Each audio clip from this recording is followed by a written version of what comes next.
الحمد لله رب العالمين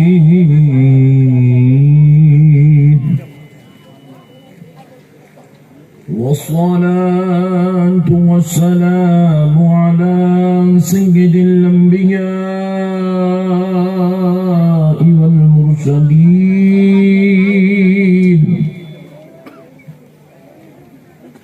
وعلى آله وصحبه أجمعين الأكرمين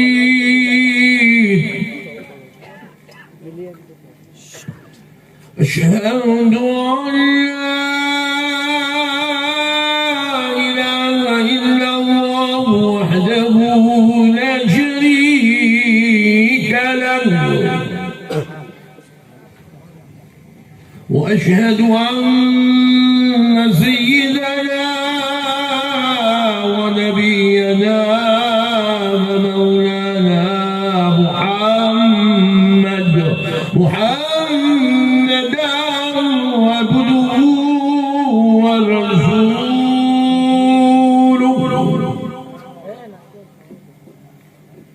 أما بعد فأعوذ بالله من الشيطان الرجيم بسم الله الرحمن الرحيم سبحان الله سبحان الله سبحان الله سبحان الله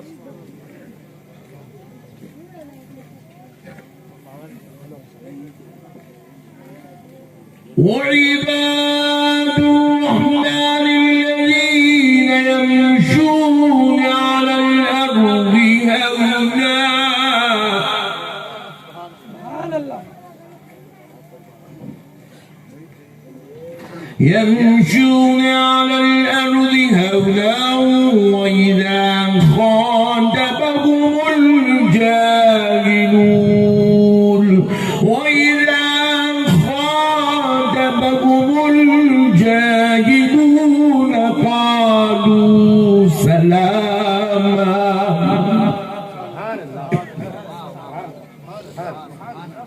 والذين يبيتون لربهم سجدا وقياما الله أكبر الله صدق الله العظيم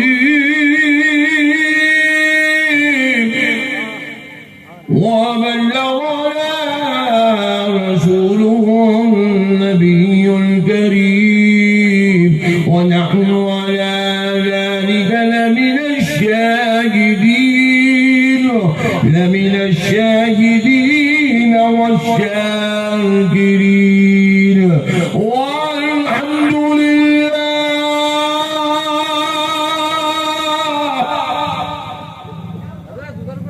والحمد لله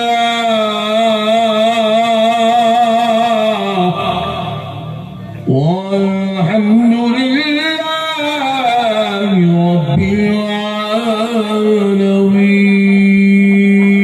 العالمين سبحان الله نعرة التكبير رسالة جشن غوث البراء جشن غوث البراء ایک بار درود پاک پڑھ لیجیے اللہم صلی علی سیدنا محمد وعلی آلہ وصحبہ افضل صلواتک وعدد معلوماتک وبارک وسلم صلاۃ وسلام علیک یا رسول اللہ صلی اللہ علیہ وسلم. دیکھو دوستو، اللہ رب العزت نے ہم پر کروڑ کروڑ کروڑ احسان کیا کہ اللہ تعالیٰ نے ہم کو اہل سنت والجماعت میں پیدا کیا.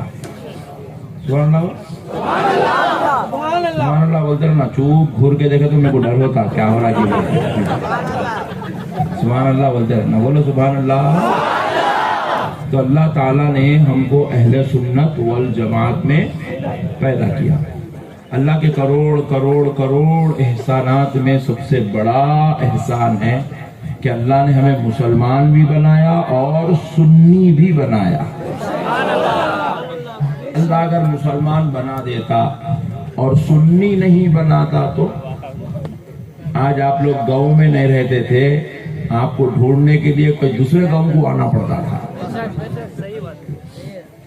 اللہ کا شکر ہے آپ اہل سنت والجماعت سے تعلق رکھتے ہیں، اللہ رب العزت نے آپ کو غوث و خواجہ کا ماننے والا بنایا، رسول اللہ کا جان نثار کرنے والا بنایا، اور اہل بیت سے محبت کرنے والا بنایا، صحابہ کا ادب کرنے والا بنایا، اور آپ کو میرے آقا کی میلاد اور غوث و خواجہ کا جشن کرنے والا بنایا۔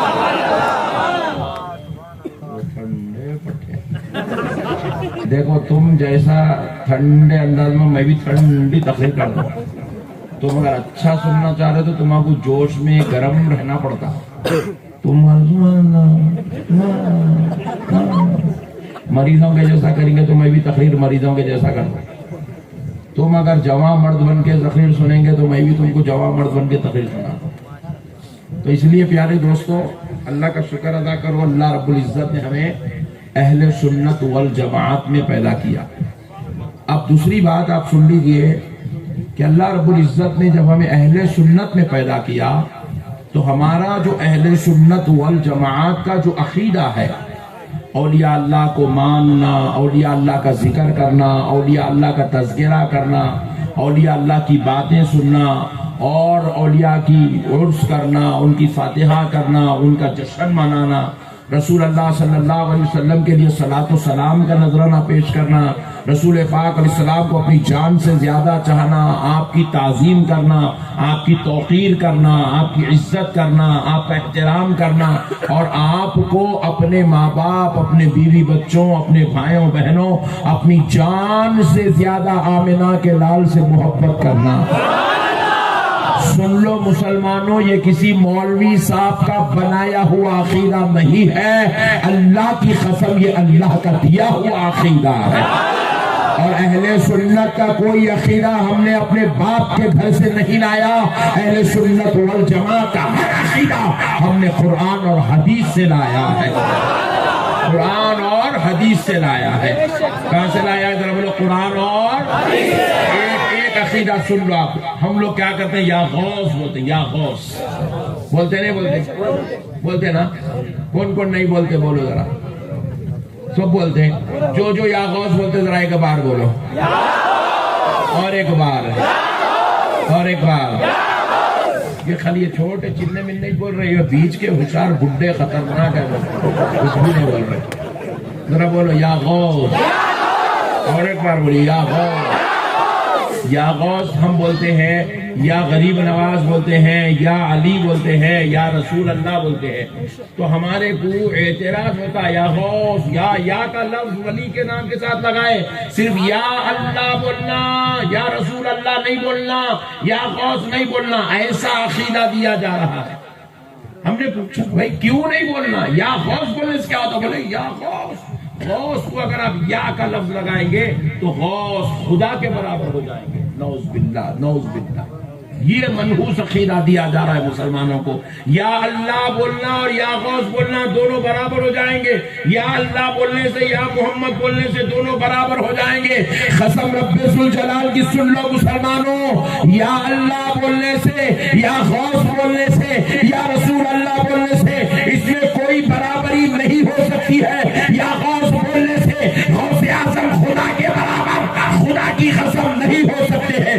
یا رسول اللہ بولنے سے رسول پاک خدا کی قسم اللہ کے برابر نہیں ہو سکتے ہیں۔ یا اللہ، اللہ خدا ہے، یا رسول اللہ حضور اللہ کے بندے ہیں، یا غوث اعظم اللہ کے ولی ہے۔ سبحان اللہ، سبحان اللہ، سبحان اللہ۔ کوئی یا کا لفظ لگانے سے کوئی اللہ کے برابر، اللہ کے برابر۔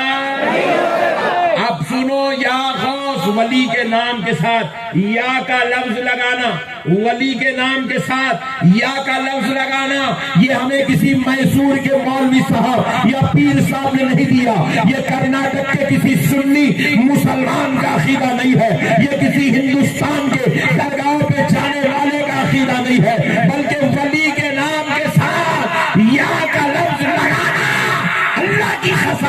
یہ عقیدہ ہمیں قرآن مجید اللہ رب العزت نے عطا فرمایا. سبحان اللہ سبحان اللہ سبحان اللہ. یہ عقیدہ قرآن میں ہے. قرآن میں کہاں ہے؟ بولو زور سے بولو اور زور سے بولو. قرآن میں ہے. قرآن میں یا غوث نہیں مل سکتا کیونکہ غوث پاک بعد کے ہیں، قرآن پہلے کی ہے. قرآن پہلے کی ہے، غوث پاک بعد کے ہیں، اس لیے یا غوث نہیں ملتا. مگر قرآن آنے سے پہلے دنیا میں کچھ ولی آئے تھے. قرآن آنے سے پہلے دنیا میں ولیاں بھی تھے، ولی بھی تھے. ولی کا نام حضرت لقمان تھا، ولی کا نام عاصم بن برقیہ تھا، ولیہ کا نام حضرت مریم تھا. سبحان اللہ. ولیہ کا نام حضرت یہ اللہ کی ولیہ ہے، وہ ولیہ ہے. اب قرآن اٹھا کر کھول کر دیکھو، تیسرا پارہ دیکھو. حضرت مریم کے تعلق سے اللہ رب العزت نے یا کا لفظ قرآن پاک میں مریم کے نام کے ساتھ لگا کر استعمال کیا ہے. قرآن اٹھا کر دیکھو.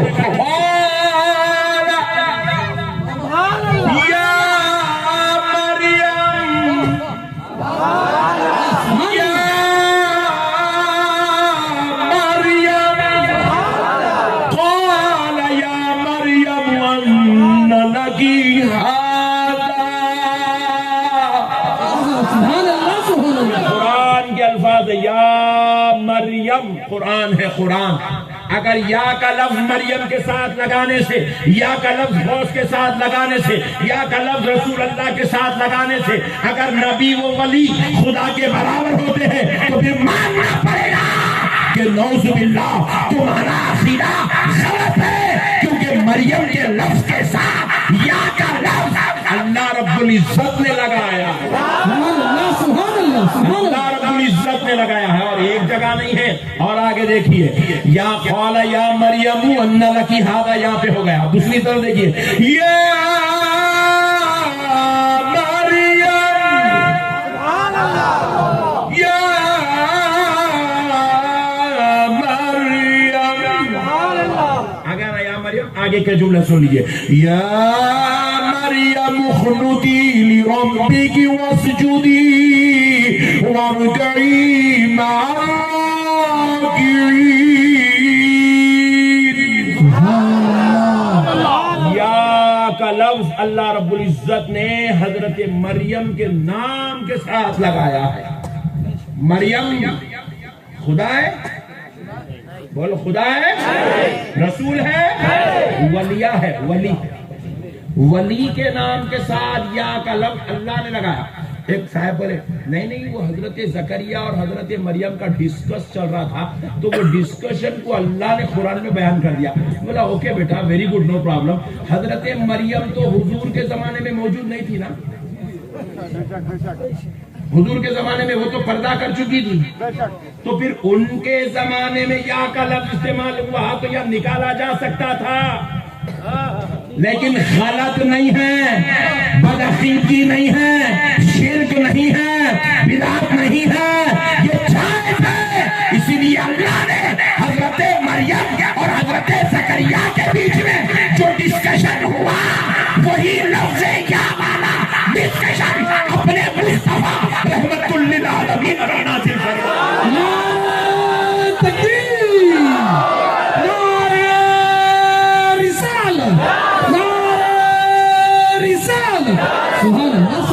اب یہ ہو گیا. اب ولی ہے حضرت لقمان. سبحان اللہ. ولی ہے کون؟ حضرت لقمان. حضرت لقمان اپنے بیٹے کو نصیحت کر رہے ہیں. ولی اپنے پیارے بیٹے کو نصیحت کر رہا ہے. اور ولی نے اپنے بیٹے کو کیا کہا؟ اللہ رب العزت نے قرآن پاک میں وہ بیٹے کا، وہ حضرت لقمان کا ذکر کرتے ہوئے ان کے بیٹے کے ساتھ یا کا لفظ استعمال کیا. وَإِذْ قَالَ لُقْمَانُ لِابْنِهِ فَهُوَ يَعِظُهُ يَا بُنَيَّ. سبحان اللہ. امام صاحب کعبۃ اللہ شریف کے سامنے کھڑے ہو کے یا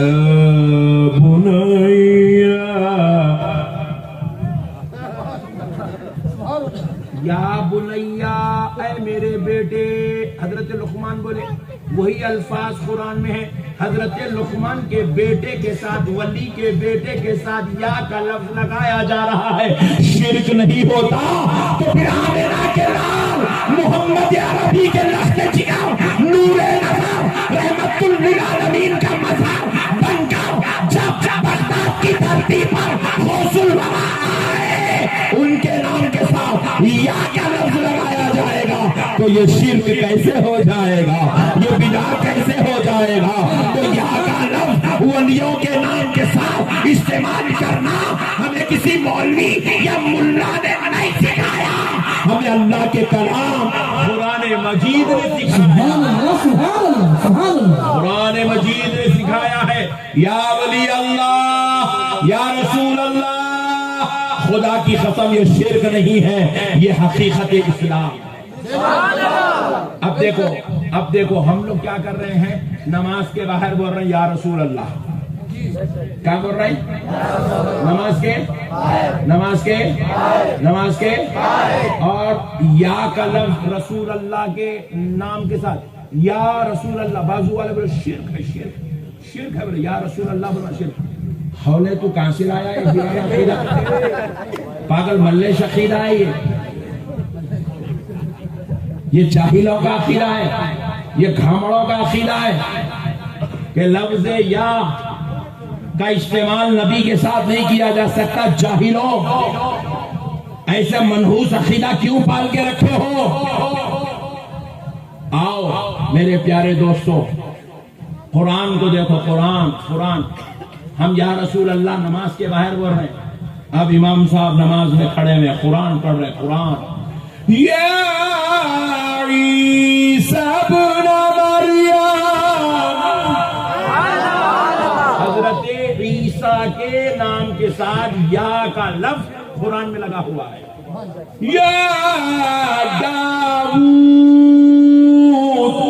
قرآن میں ہے، یا یحییٰ قرآن میں ہے، یا زکریا قرآن میں ہے، یا ابراہیم قرآن میں، یا یحییٰ، یا زکریا، یا عیسیٰ ابن مریم، یا داؤد، یا ابراہیم، اتنا سب بولے، شرک نہیں ہوا۔ اور سارے نبیوں کے سردار کے نام کے ساتھ یا رسول اللہ بولو گے تو خدا کی قسم شرک نہیں ہوگا۔ آقا کو اپنی طرف توجہ دلانے کا سبب بن جائے۔ سبحان اللہ، سبحان اللہ، سبحان اللہ۔ مسلمانوں، اہل سنت کا عقیدہ کسی کے باپ دادا کے گھر سے لایا ہوا نہیں ہے، یہ عقیدہ قرآن کریم سے لیا ہوا عقیدہ ہے۔ کہاں سے لیا ہوا ہے؟ اب سنو، ہم مجلس اب یہ جلسے فیضان غوث اعظم، اس کے اندر کیا ہوتا ہے؟ ہم غوث اعظم کی کرامت بیان کرتے ہیں، غریب نواز کی کرامت بیان کرتے ہیں، اولیاء اللہ کی کرامتیں بیان کرتے ہیں، تو لوگ کہتے ہیں کیا یہ سننے کا پاگل ہے، خالی کرامتاں کرامتاں کرامتاں کرامتاں، ارے نماز کے اوپر بولے جی خالی کرامتاں۔ ابے دیوانے، نماز پہ اختلاف نہیں ہے، نماز پہ اختلاف ہے۔ بولو بھائی، تمہارے گاؤں میں کوئی کبھی آدمی بول رہا ہے کیا 4 وقت نماز فرض ہے بول کے؟ کوئی بولا 2 وقت کی نماز فرض ہے بول کے؟ کتنے وقت کی نماز فرض ہے؟ سبحان اللہ، پوری دنیا کا یہ عقیدہ ہے۔ 5 وقت کی نماز ہے، پہلے کیا ہے؟ قیام، پھر کیا ہے؟ رکوع، پھر کیا ہے؟ قوما، پھر کیا ہے؟ سجدہ، پھر کیا ہے؟ قاعدہ، پھر کیا ہے؟ سلام، نماز ختم۔ پوری دنیا میں نماز ایسی ہے، آج تک کوئی نماز پہ اختلاف ہوا ہی نہیں۔ کوئی مولوی صاحب بول رہے ہیں اللہ اکبر، بولتے کہ سجدے میں جاؤ، سجدے سے قیام میں آؤ، پھر قیام سے رکوع میں جاؤ، پھر رکوع سے قاعدے میں جاؤ، ایسا ہولا طریقہ کوئی بولے نہیں آتا۔ پوری دنیا کے مسلمانوں کے نماز پڑھنے کا طریقہ ایک ہے، پوری دنیا کے مسلمانوں کے پاس نماز 5 وقت کی ہے، پوری دنیا کے مسلمانوں کے پاس نماز میں قیام میں پہلے سورہ فاتحہ ہے، پھر ضم سورہ ہے، پوری دنیا کے مسلمانوں کے بعد رکوع میں سبحان ربی العظیم، پوری دنیا کے مسلمانوں کے سجدے میں سبحان ربی الاعلی۔ اس میں کوئی اختلاف تو چاہے اختلاف ہی نہیں ہے، وہاں ٹینشن کہیں کو لینا نہیں سمجھے تم نے؟ ٹینشن کہاں لینا؟ اختلاف ولیوں کے اوپر ہے، اختلاف نبی کی عظمت پہ ہے، اختلاف نبی کے علم غیب پہ ہے، اختلاف نبی کے حاضر و ناظر ہونے پہ ہے، اختلاف نبی کے معراج میں تشریف لے جانے پہ ہے، اختلاف نبی کی بارگاہ میں سلام کا نذرانہ پیش کرنے پر ہے، اختلاف نبی پر فاتحہ پڑھنے پر ہے، اختلاف نبی کی عظمت و عزت و حرمت پر ہے، اختلاف نبی کی شان و رفعت و کمال پر ہے۔ تو اس لیے اہل سنت کے علماء نے حسن کھا لیا، جب جب جلسہ کریں گے کچھ سمجھائے یا نہ سمجھائے امت کو مدینے والے کا مقام ضرور سمجھائیں گے، مدینے والے کا مرتبہ سمجھائیں گے، اولیاء کی عظمت سمجھائیں گے، اولیاء کی رفعت سمجھائیں گے۔ اس لیے جب جب جشن غوث اعظم، جشن فیضان اولیاء کر کے جلسہ ہوتا ہے تو اس میں ولیوں کی عظمت بھی بیان ہوتی ہے، ولیوں کی کرامت بھی بیان ہوتی ہے۔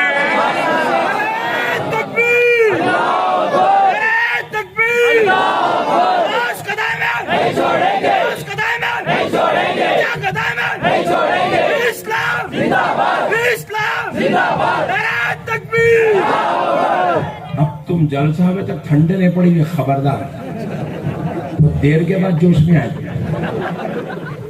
ہاں ایک تو نکلا میرا پٹھا، پورے کہاں سے لائے گی سمجھ میں نہیں آ رہا، وہ میرا پٹھا ہے۔ مسئلے کو سمجھو، ہم جلسوں میں اولیاء کی عظمت بھی بیان کرتے ہیں اور کرامت بھی بیان کرتے ہیں، اور قسم سن لو اولیاء کی عظمت اور کرامت کو بیان کرنا یہ کسی نقشبندی صاحب کا یا کسی پیر صاحب کا یا کسی مولوی صاحب کا یا کسی سنی کا طریقہ نہیں۔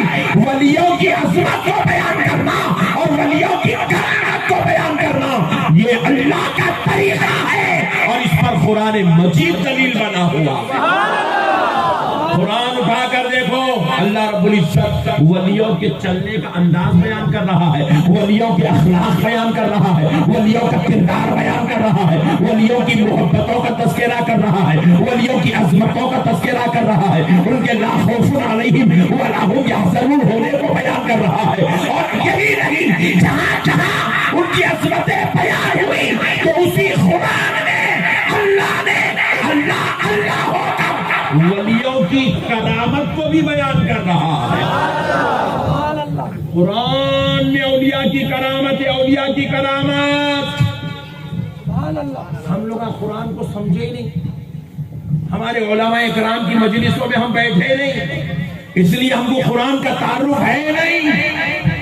ارے میرے بھائی، قرآن میں جہاں الحمدللہ رب العالمین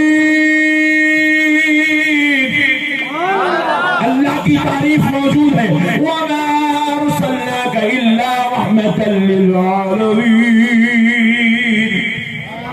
جہاں قرآن میں آمنہ کے لال کی عظمت موجود ہے، اسی قرآن کے اندر آتِيكَ بِهِ قَبْلَ أَن يَرْتَدَّ إِلَيْكَ طَرْفُكَ، وہاں پر اللہ نے قرآن میں اپنے ولی کی کرامت کو بھی بیان فرمایا۔ ولیوں کی کرامتوں کا ذکر قرآن میں اللہ اللہ ہو کر، خدا ہو کر ولی کی کرامت کو قرآن میں بیان کرتا ہے، تو پھر ہم غلام ہو کے نہیں بیان کر سکتے، ہم غلام ہو کے بیان نہیں کر سکتے۔ اور اگر ہم بیان کر لیں تو اس لیے بیان نہیں کرتے کہ ہم نعوذ باللہ ولی کو خدا کے برابر کر دیں، اس لیے بیان کرتے ہیں تاکہ امت ولیوں کی گستاخی سے بچ جائے، تاکہ امت ولیوں کی بے ادبی سے بچ جائے، تاکہ امت ولیوں کے ساتھ غداری کرنے سے محفوظ ہو جائے، اس لیے بیان کرتے ہیں تاکہ امت کے دلوں میں اولیاء اللہ کا پیار نصیب ہو جائے۔ غوث اعظم کی کرامت کیوں بیان کرتے ہیں؟ تاکہ لوگوں کے دلوں میں غوث پاک کی محبت پیدا ہو۔ غریب نواز کی کرامت کیوں بیان کرتے ہیں؟ تاکہ لوگوں کے دلوں میں غریب نواز کی عظمت پیدا ہو۔ مقصد خدا کے برابر کھڑا کرنا نہیں ہے، مقصد خدا کے مد مقابل میں کھڑا کرنا نہیں ہے۔ ارے کیا کھڑا کر سکتے ہیں؟ 1,24,000 پیغمبر معجزے لا کر خدا کے بندے رہے تو غوث اعظم کرامت دکھا کر خدا کے برابر کیسے ہو سکتے؟ معجزات والے خدا کے برابر نہیں ہوئے تو کرامت والے خدا کے برابر کیسے؟ سبحان اللہ سبحان اللہ۔ کیا جاہل جو ہے الزام ہمارے اوپر لگایا گیا، ہمارے عقیدوں کو بگاڑنے کی منظم سازش کی گئی، ہمارے اندر جو ہے اولیاء اللہ کی محبتوں کو، ان کی رفعتوں کو کم کرنے کی ناپاک منظم سازش رچی گئی۔ خدا رائے مسلمانوں، ولیوں سے محبت کرو۔ ایک کرامت سن لو قرآن سے، سناؤں سنیے۔ حضرت مریم اللہ کی ولیہ ہے۔ کون ہے حضرت مریم؟ اللہ کی ولیہ ہے۔ حضرت مریم اللہ کی ولیہ ہے، اور یہ ایسی ولیہ ہے اللہ نے ان کو اتنا پاک دامن، پاک صفات، پاک باز رکھا تھا کہ کوئی خیر مرد ان کے قریب سے نہیں گزرا تھا۔ اللہ اکبر، اتنی پاک دامن، اتنی پاک صفت خاتمہ، اور ان کی پرورش حضرت زکریا علیہ السلام کرتے تھے۔ کون تھے حضرت زکریا؟ اللہ کے پیغمبر ہیں اور حضرت مریم کے خالو ہیں۔ خالو حضرت مریم کے، زور سے بولو، حضرت مریم کے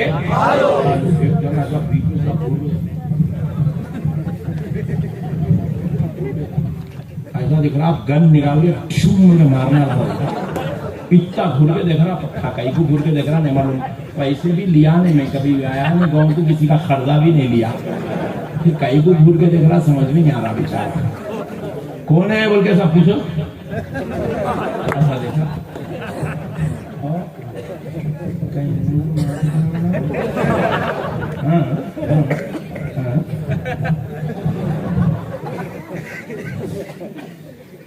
تو حضرت مریم، حضرت زکریا علیہ السلام، حضرت زکریا خالو ہیں، حضرت مریم بھانجی ہیں، اور حضرت مریم کے لیے اللہ نے بیت المقدس مسجد اقصی میں قبلے کی دیوار کی طرف ایک حجرہ مقرر کر دیا تھا۔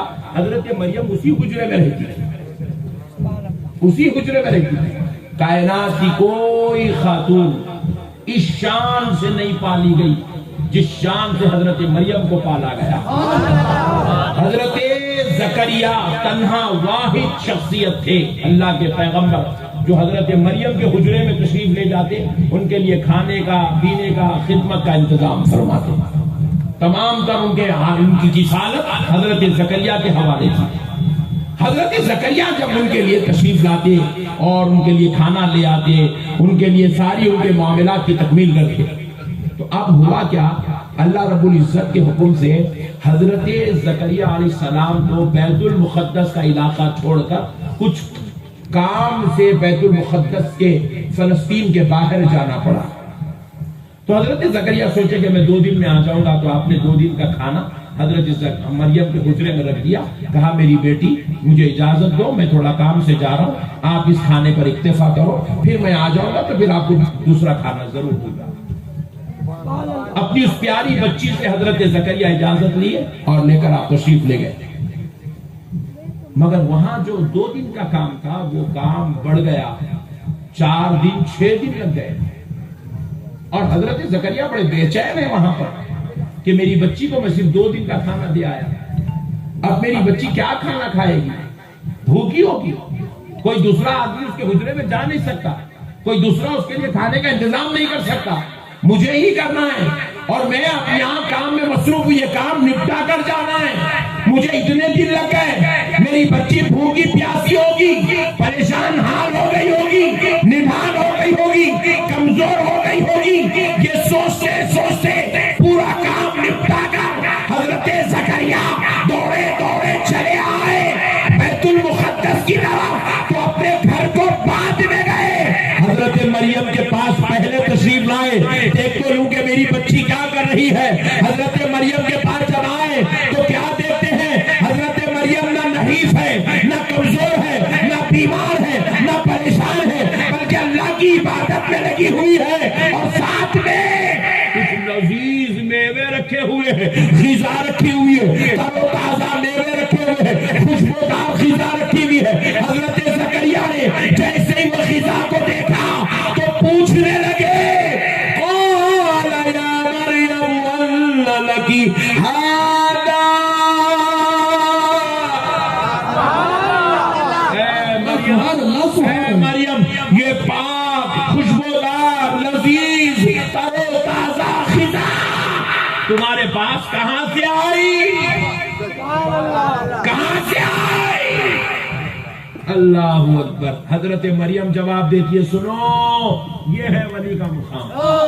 سبحان اللہ، اللہ نے ان الفاظ کو قرآن میں درج کر دیا۔ حضرت مریم کہتی ہے، قالت هو من عند اللہ، کہتی ہے خالو جان یہ غذا میرے رب نے جنت سے بھجوائی۔ سبحان اللہ، سبحان اللہ۔ تم ہم بھوکے ہو گئے تو اسرائیل آتے، اسرائیل کون آتے بولو؟ 4 دن کسی کو کمرے میں بھوکا بند کر دو، اسرائیل گھر کے پاس آتے جاتے رہتے، اب لیو جب لیو، اب لیو جب لیو۔ ارے ہم بھوکے رہ جائے تو اسرائیل آ جائے، اللہ کا ولی بھوکا رہ جائے تو اللہ جنت سے غذا بھجوا دیتا۔ سبحان اللہ، سبحان اللہ۔ نعرہ تکبیر، نعرہ رسالت، جشن غوث الورا، جشن غوث الورا، علماء اہل سنت۔ سبحان اللہ، سبحان اللہ۔ حضرت مریم کے لیے جنت سے غذا آئی، اللہ نے غذا بھیج کے بتلا دیا۔ دنیا والوں، ولیوں کو اپنی طرح نہ سمجھنا، اپنے جیسا نہ سمجھنا۔ یہ عقیدہ قرآن دے رہا ہے کہ تم بھوکے رہتے ہو تو تمہارے بابا تمہاری خدمت میں لگے رہتے ہیں، میرا ولی بھوکا رہتا ہے تو اللہ جنت سے ان کے لیے غذائیں بھجوا دے۔ تمہارے ہمارے معاملات کچھ اور ہے مسلمانوں۔ پھر حضرت مریم آگے کہنے لگی، ان اللہ یرزق من یشاء، یرزق من یشاء بغیر حساب۔ اللہ اکبر۔ بے شک یہ غذا اسی پروردگار نے بھیجا ہے جو بے حساب رزق دینے والا ہے۔ آپ کے ہمارے لیے غذاؤں کا دینے کا انداز الگ ہے، اللہ کے محبوبوں کو غذا دینے کا انداز۔ اسی لیے سرکار غوث پاک ارشاد فرماتے ہیں، میں نہیں کھاتا تھا، میرا رب مجھے منا کے کھلاتا تھا، میں نہیں پیتا تھا، میرا رب مجھے سمجھا کے پلایا۔ تمہارے ہمارے معاملات مسلمانوں الگ ہے، اللہ کے ولیوں کے معاملات ذرا زور سے بولو الگ ہے۔ یہ ان کی شان ہے، یہ ان کی کرامتیں ہیں۔ وہ بھوکے ہوتے ہیں تو جنت سے غذائیں ان کے لیے آتی ہے، یہ ان کا مقام ہے، یہ ان کی عظمت ہے، یہ ان کی شان ہے، یہ ان کی رفعت ہے۔ یہ کون بیان کر رہا ہے بھائی؟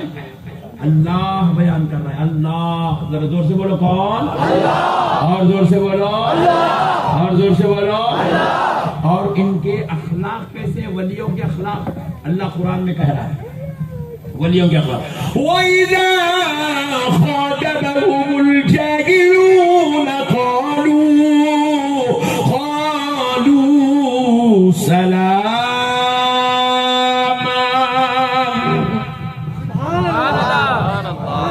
ولیوں کے اخلاق قرآن میں اللہ بیان کر، وَإِذَا خَاطَبَهُمْ، جب ان اللہ کے بندوں کے ساتھ، اللہ کے ولیوں کے ساتھ کوئی جہالت والی گفتگو کرتا ہے، کوئی بد اخلاقی کرتا ہے، کوئی بدتمیزی کرتا ہے، کوئی نالائق انداز میں ان کے ساتھ پیش آتا ہے، تو بدلے میں اللہ کے ولی جہالت کا جواب جہالت سے نہیں دیتے، بد اخلاقی کا جواب بد اخلاقی سے نہیں دیتے، وہ بدتمیزی کا جواب بد دعا سے نہیں دیتے،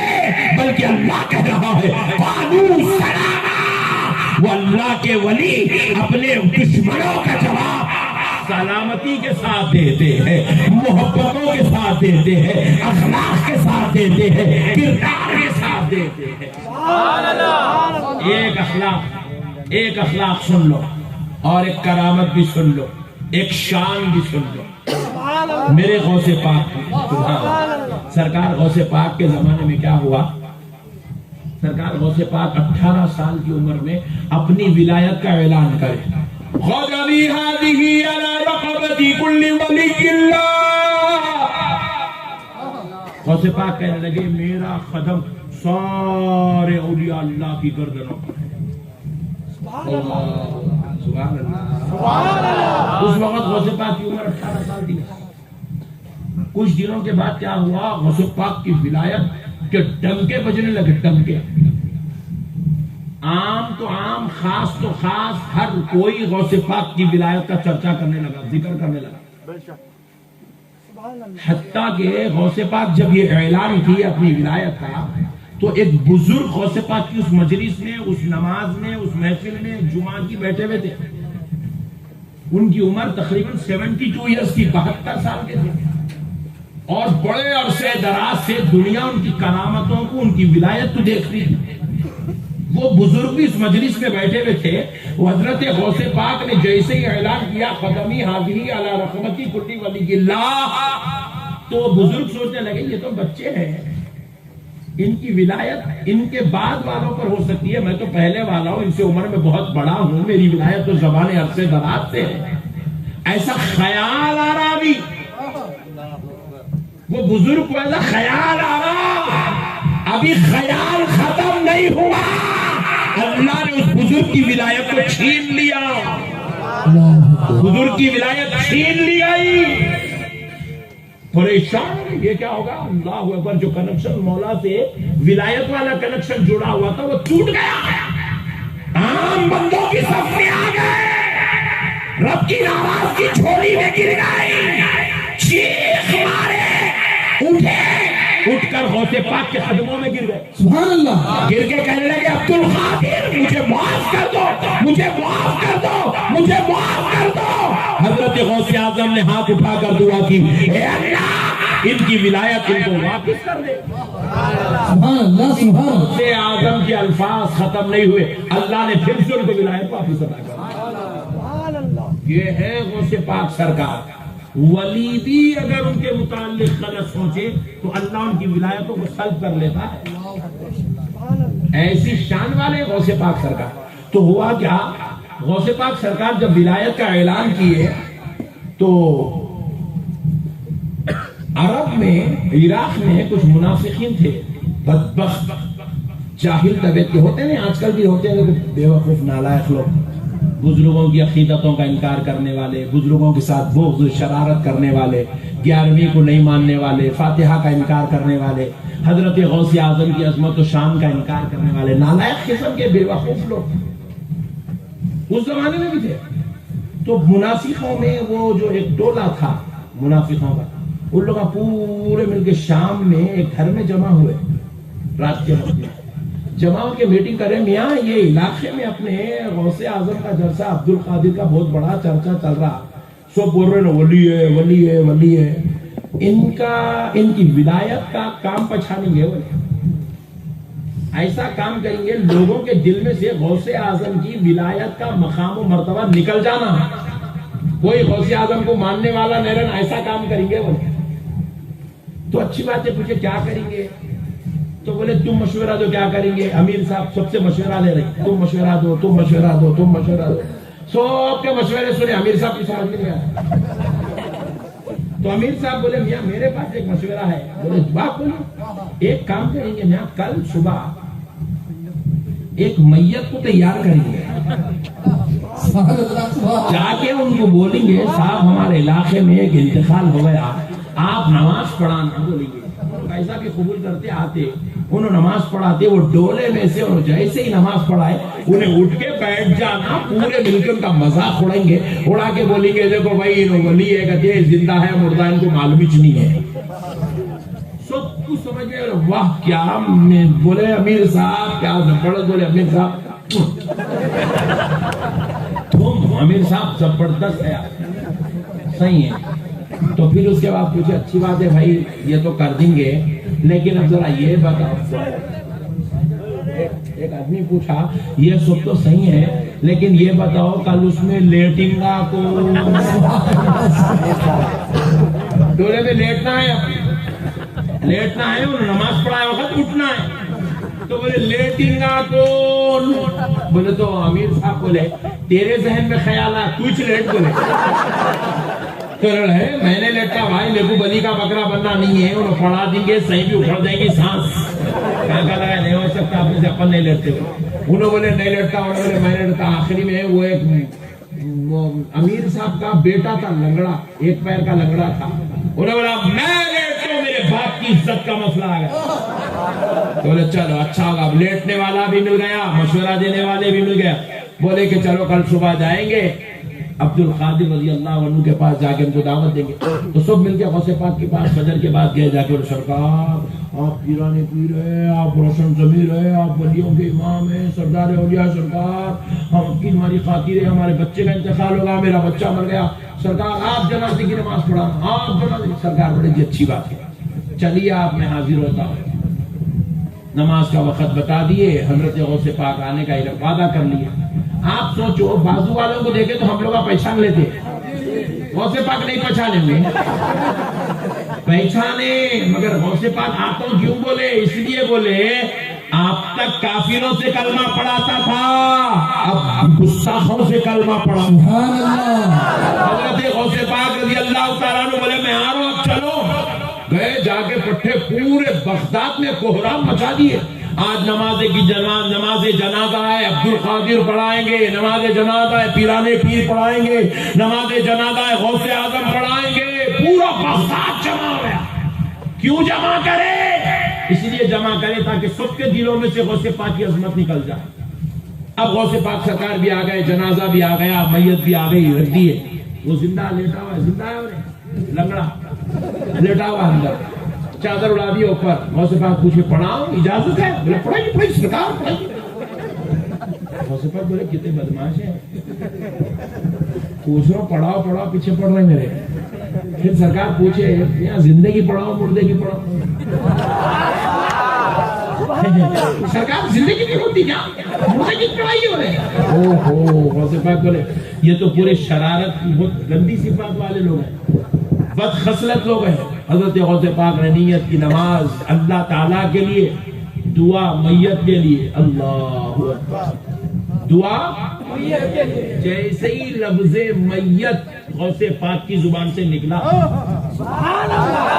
اللہ نے اس زندے کی جسم سے حکم دیا کہ روح نکال لی جائے. ادھر غوث پاک نے میت کہا ادھر وہ میت بن گئی.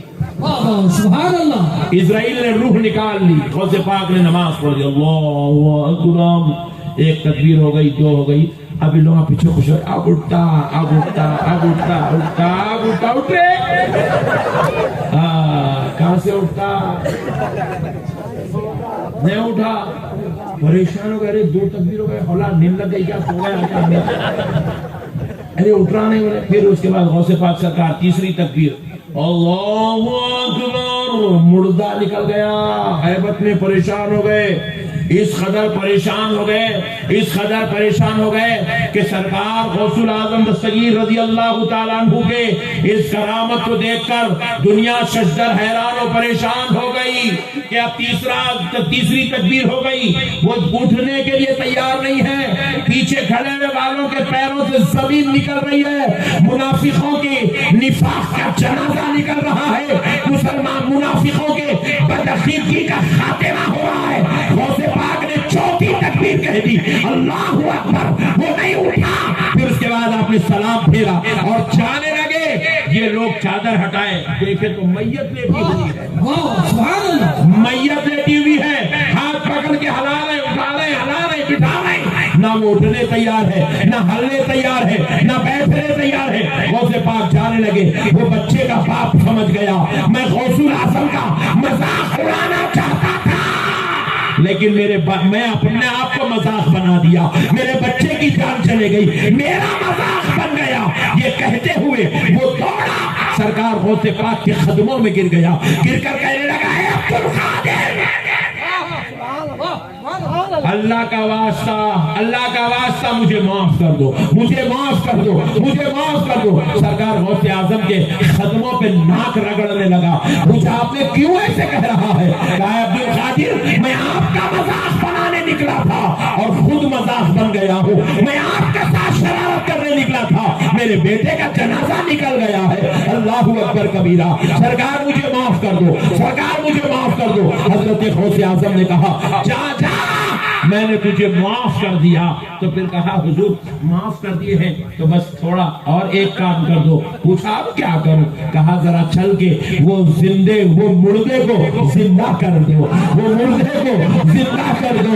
غوث اعظم نے پوچھا تو یہ کیسے کہہ سکتا ہے کہ میں مردے کو زندہ کر سکتا ہوں؟ تو کہا ہے عبد القادر تمہاری زبان ہل جائے، جب زندہ مردہ ہو سکتا ہے تو پھر ایک بار زبان کھلا دو، میرا ایمان ہے مردہ زندہ بھی ہوگا۔ نعرہ تکبیر، نعرہ رسالت، عظمت غوث اعظم، کرامت غوث اعظم، نعرہ تکبیر، نعرہ رسالت، سبحان اللہ سبحان اللہ۔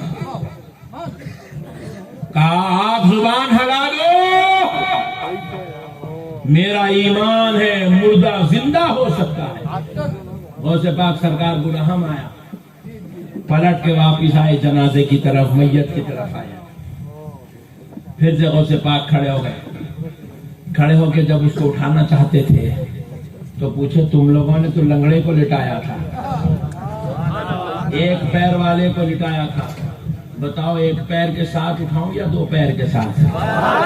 آپ نے ہاتھ جوڑ کے کہا عبد القادر دو پیر والے کو اٹھا دی۔ سرکار غوث اعظم نے ہاتھ بڑھایا، بڑھا کر صرف اتنا جملہ کہا قم بإذن اللہ، اور بعض روایت میں یوں کہا قم بإذنی، میرے حکم سے اٹھ جا۔ اللہ، کیا کہا؟ میرے حکم سے اٹھ جا، اتنا ہی کہا قم بإذنی، میرے حکم سے اٹھ جا، ہاتھ بڑھا۔ جیسے یہ کہتا تھا وہ میت کے اندر روح آ گئی، وہ پھر سے حرکت کرنے لگا، آنکھ کھول کے دیکھا تو غوث پاک سامنے ہے، ہاتھ پکڑا، دونوں پیروں پہ اٹھ کے کھڑا ہو گیا۔ اب یہ قم بإذنی کا مطلب کیا ہے یہ بھی سن لیجیے۔ قم بإذن اللہ میں تو اللہ کے حکم سے اٹھ جا، قم بإذنی میں تو میرے حکم سے اٹھ جا۔ یہ قم بإذن اللہ اور قم بإذنی میں فرق کیا ہے؟ سنیے، قم بإذن اللہ یہ حاضر ہونے کی کیفیت ہے، یہ حاضر ہونے کی کیفیت ہے، اور قم بإذن اللہ یہ قرب مولا کی کیفیت ہے، کیونکہ جب اللہ کا ولی اللہ کے قرب میں ہوتا ہے زبان اس کی ہوتی ہے کلام خدا کا۔ یہ قم بإذنی میں زبان غوث اعظم کی تھی، کلام رب ذوالجلال کا تھا، اس لیے کہا قم بإذنی، میرے حکم سے اٹھ جا۔ اللہ اکبر، اللہ اکبر۔ وہ میت اٹھ کے کھڑی ہو گئی۔ میرے پیارے دوستوں، ان لوگ آئے تھے بد اخلاقی کرنے کے لیے، بدتمیزی کرنے کے لیے۔ غوث پاک جانتے تھے یہ میرے ساتھ بد اخلاقی کر رہا ہے، بدتمیزی کر رہا ہے، مگر پھر بھی غوث اعظم نے ان کو بدتمیزی کا جواب، بد اخلاقی کا جواب بد اخلاقی سے نہیں دیا۔ غوث اعظم نے ان کی دعوت کو قبول کیا، غوث اعظم نے ان کے پاس آنا قبول کیا۔ پھر بھی غوث اعظم سمجھانا چاہتے تھے کہ ارے بھائی کیا نماز پڑھاؤں، اجازت ہے؟ تو انہوں نے کہا ہاں ہاں اجازت ہے، پڑھاؤ۔ غوث اعظم کو رحم آیا، نالائق ابھی بھی نہیں سمجھ رہے ہیں، کہا زندے کی پڑھاؤ یا مردے کی پڑھاؤ؟ کہا نہیں مردے کی پڑھاؤ۔ غوث پاک پڑھا دیے۔ یہ اتنی بدتمیزی ہوئی، غوث پاک کی ولایت کو کھلواڑ بنایا گیا، مگر پھر بھی رحمت للعالمین کے نواسے کی اخلاق دیکھو۔ کہا سرکار اٹھاؤ میرے بچے کو، تو غوث اعظم نے مردہ کو زندہ کر کے بتلا دیا کے جا سکتا تھا، مگر تکلیف دینا ہمارا کام نہیں ہے، سب کو ایمان کی سلامتی دینا ہمارا کردار ہے۔ سبحان اللہ سبحان اللہ۔ غوث اعظم نے اپنے اخلاق کا مظاہرہ کیا، اپنے اخلاق کا مظاہرہ کیا، پلٹ کر آئے، اللہ کے حکم سے مردے کو زندہ کر دیا۔ میرے پیارے بھائیوں، اللہ اور اس کے رسول کا واسطہ، یہ وہ اولیاء اللہ ہیں، ان کی عظمتوں کو اللہ قرآن میں بیان کر رہا ہے۔ کس میں؟ ذرا زور سے بولو۔ تو اس لیے جب اللہ اللہ ہو کر ان پر قرآن نازل کرے، ان کی عظمت میں قرآن نازل کرے، ان کی شان و عظمت رفعت کو قرآن میں بیان کرے، تو پھر ہم ملا ہو کر ان کی عظمت کو ماننے میں کیا ٹینشن ہے؟ کوئی ٹینشن ہے؟ اجی اولیاء اللہ کے در پہ بیٹھنے والے کتے کا ذکر قرآن میں، کس کا؟ اولیاء اللہ کے در پہ بیٹھنے والے کتے کا ذکر قرآن میں۔ قلبهم باسط ذراعيه بالوصيد۔ سبحان اللہ۔ اصحاب کہف بنی اسرائیل کے اولیاء اللہ، اصحاب کہف بنی اسرائیل کے اولیاء اللہ ہے، ان کا پورا ذکر قرآن کے اندر موجود ہے۔ کہاں پہ موجود ہے بولو؟ زور سے بولو۔ اگر اولیاء اللہ کو امپورٹنس نہیں ہوتی، ان کی ضرورت نہیں ہوتی، ان کا مقام و مرتبہ نہیں ہوتا، تو کیا اللہ اللہ ہو کر قرآن میں ان کی عظمتوں کو بیان کرتا؟ آپ کو معلوم ہے اصحاب کہف ایک غار میں آ کے چھپ گئے تھے، اور وہ کتنے سال اس غار میں اللہ نے ان کو نیند آرام سے سلایا؟ 309 سال۔ کتنے سال؟ زور سے بولو، اور زور سے بولو۔ 309 سال اور اصحاب کہف غار میں سو گئے، آرام کرتے۔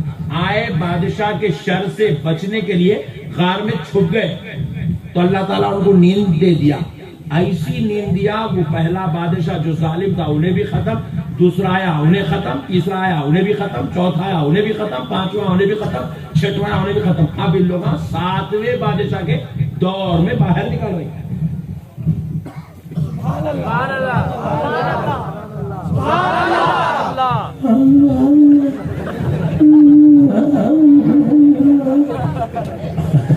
دیکھیے لیڈیز یہاں بیٹھے ہوئے ڈر جائیے، کیا ہوا ہمارے مردوں کو بول کے۔ ذرا اچھا نکالو آواز، گھر میں کیسا نکالتے بیگم کے اوپر کیا کر رہی ہے، کیسا چیختے گھر میں، ذرا ویسا بولو سبحان اللہ۔ 309 سال لوگ بولیں گے، کل بولتے لگا ہاں یہاں گھر میں بہت مرد بن رہی، مولانا کے سامنے تو آواز نہیں نکل رہی تھی۔ اچھا کہیں ایسا تو نہیں ہے کہ تمہارا حال یہاں بھی ایسی ہے اور گھر میں بھی ایسی ہے؟ کہیں میں غلط جگہ پہ سبحان اللہ کی آواز سننا نہیں چاہ رہا، ادھر سے سننے آتی کیا آواز؟ اماں ڈر گیا ہے۔ بولو سبحان اللہ، سبحان اللہ۔ تو دیکھو پیارو، مسئلے کو سمجھو۔ اصحاب کہف اللہ اکبر کتنے ہیں؟ 7۔ کتنے؟ 7 تھے، مگر اللہ ان کا انداز، ان کی تعداد کو بیان کرنے کا بڑا نرالا انداز اللہ نے اختیار کیا قرآن میں۔ اللہ کہتا ہے یہ 3 تھے اصحاب کہف، چوتھا ان کا کتا تھا،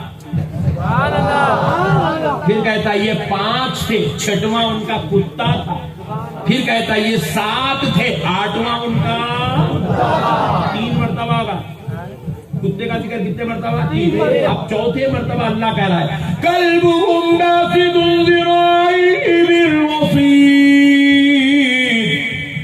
ان کا کتا ان کی غار کے پاس ایسے ہاتھوں کو پھیلائے اور ایسے جسم کو پسار کے بیٹھا ہوا تھا۔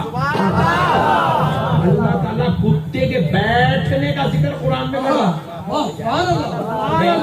اب ہم لوگ دیکھو غوث اعظم کا ذکر نماز میں نہیں کرتے، نماز میں کرتے۔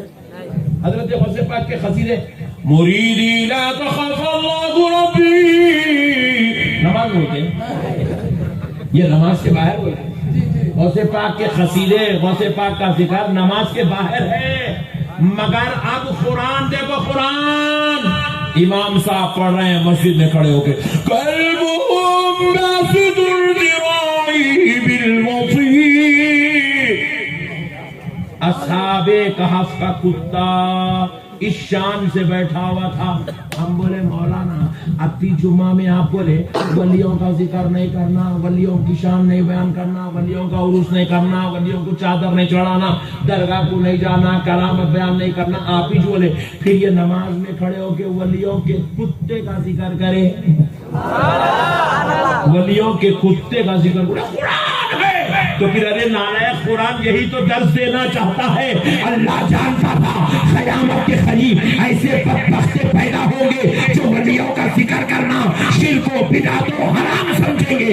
تو اللہ نے کہا ظالمو تم میرے ولیوں کا ذکر نہیں کرو گے تو میں تم کو تمہارے گھر سے اٹھا کر اپنے گھر میں لاؤں گا.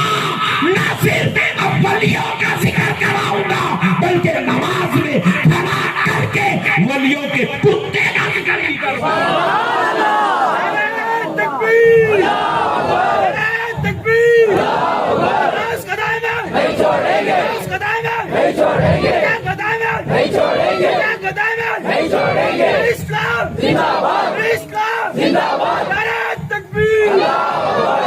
ولیوں کے در پہ بیٹھنے والے کتے کا ذکر کرواؤں گا. اب سنیں مسلمانوں، بہت بڑی بات کا قصہ. کئی مولانا لوگ مجھے دیکھو میں آتے آتے رسید بکا بھی ساتھ میں لا رہا ہے، چندے کے اوپر تقریریں کر رہے ہیں. مدرسہ ہے اڑیسہ میں چندہ ہو رہا مامبڑی میں، مامبڑی چاہ صحیح بولا نا، ہنس رہا تو چندہ ہو رہا مامبڑی دال کی جگہ جمیل سے جمشید بابو 500 روپے، مولانا کی تقریر کا نظرانہ 5000 روپے، وصولی ہو گئی 50,000 روپے. لوگ ایسا چل رہا ہے اہل سنت میں. اہل سنت کو بزنس بنا لیے، بزنس. مجاورہ الگ کھا جا رہی، انہوں الگ کھا جا رہی، انہیں الگ کھا جا رہا، انہیں آخری میں جل سے والا الگ کھا جا رہا. لوگ مگر سنو اے مسلمانوں، آج تمہارا بھائی تم کو بتا رہا ہے اللہ کے واسطے یہ باتوں کو دل میں ذہن میں رکھو، ایمان نصیب ہوگا. آپ ایمان سے بتاؤ، جنت میں صرف وہی لوگ جائیں گے جو ایمان والے ہوں گے اور اعمال صالحہ کرنے والے ہوں گے. یہ دنیا میں جتنے کتے ہیں نا یہ دوزخی ہے نا. مامبڑی میں کتے ہے مگر گھر میں نہیں پالنا کتے کو. گھر میں کون کون پال رہے ہاتھ اٹھاؤ. ہاں گھر میں نہیں پالنا. باہر ٹھہرا دروازے کے تو روٹی ڈال دینا مگر گھر میں نہیں پالنا. پانی پینے آیا تو پلا دینا، باہر رکھ کے پلانا، گھر میں نہیں بلانا. جس گھر میں کتا رہتا اس گھر میں فرشتے نہیں آتے. جس گھر میں کتا ہوتا اس گھر میں اللہ کی رحمت نہیں آتی، کیونکہ کتا شیطان کے تھوک سے بنا ہے، شیطان کے تھوک سے. معلوم حضرت آدم علیہ السلام کا جسد اقدس بنائے تھے. مشہور روایت ہے حضرت آدم کا جسد اقدس بنائے تھے اللہ تعالیٰ، جس میں مبارک بنائے تھے مٹی کا. تو ابلیس کو حکم دیے ان کو سجدہ کر. تو ابلیس حضرت آدم کو سجدہ نہیں کرا تو اللہ تعالیٰ اس کو مردود کر دیا. نکل یہاں سے، مردود کرے تو کیا کرا، جاتے جاتے حضرت آدم کے اوپر تھوکا نعوذ باللہ، تھوکا تو اس کا ملعون تھوک آ کے حضرت آدم کے پیٹ پہ گرا. تو اللہ تعالیٰ نے حکم دیا کہ میرے محبوب کے پیٹ سے اس کا تھوک نکال دو. تو تھوک نکالے تو وہ پورا ایسا مٹی کے ساتھ نکالے ہو. اسی لیے آج پوری دنیا میں جتنے انسان ہیں سب کو یہاں پہ ناف کی جگہ بن گئی. ناف کی جگہ بن گئی. یہ جو پیٹ میں یہ جو سوراخ ہے نا، یہ حضرت آدم علیہ السلام کو یہاں پہ سوراخ اس لیے بنایا گیا تھا ناف کہ وہاں پر شیطان تھوک دیا تھا. تو وہ مٹی نکالے، مٹی اور وہ تھوک نکالے تو کیا ہوا، اس کے بعد اللہ رب العزت نے حکم دیا اس سے ایک جانور پیدا کرا. تو وہ جانور جو بنایا گیا اس جانور کا نام ہے کتا. کیا نام ہے اس کا؟ کتا. اور یہ شیطان کے تھوک اور انسان کی مٹی سے بنا جو ہے اسی لیے یہ نجیس ہے، ناپاک ہے، اس لیے یہ انسانوں کے قریب رہتا ہے، کیونکہ اس کے اندر انسانوں کی مٹی ہے، انسانوں کے قریب رہتا. حالانکہ بعض جانوروں کو قریب رکھنے پالنا پڑتا. مرغی ہے، پالے تو اپنے پاس رہتی، چھوڑ دی تو بھاگ جاتی. نہیں، بلی ہے، پالے تو اپنے پاس رہتی، چھوڑ دی تو بھاگ جاتی. ہرن ہے، پالے تو رہتا، چھوڑ دی تو بھاگ. مگر کتے کو چھوڑ دو، بھاگتا نہیں. بڑے ایمان رہتا، تم روٹی ڈالو تمہارے چبوترے پہ رہتا ہے. کہیں کو رہتا، کیونکہ اس کی جو مٹی اور ہماری مٹی ایک ہے. مگر اس کے اندر جو ناپاکی ہے وہ شیطان کے تھوک کی وجہ سے ہے. اس کا جو تھوک ہے نجیس ہے، ناپاک ہے.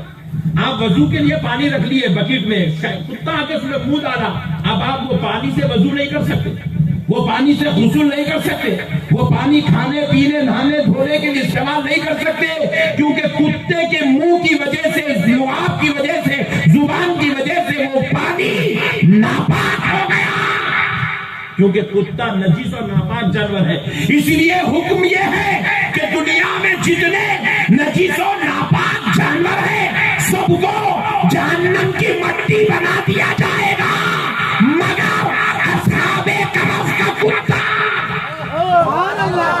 ساری دنیا کے کتے دوزخی ہیں.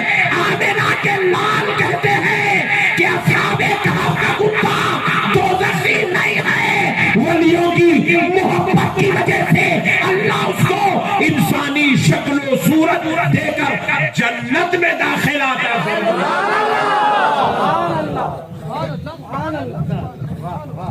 انسانی شکل و صورت دے کر اس کتے کو جنت میں داخلہ دیا جائے گا. دنیا کے سارے کتے دوزخی ہیں، مگر اصحاب کہف کا کتا، زور سے بولو، زور سے بولو. تو قرآن کیا عقیدہ دے رہا؟ درگاہوں کو جاؤ. کیوں؟ ارے لوگوں، اللہ بتانا چاہ رہا ولیوں کے در پہ بیٹھنے والا نجیس و ناپاک کتا جانور جہنمی نہیں ہو سکتا.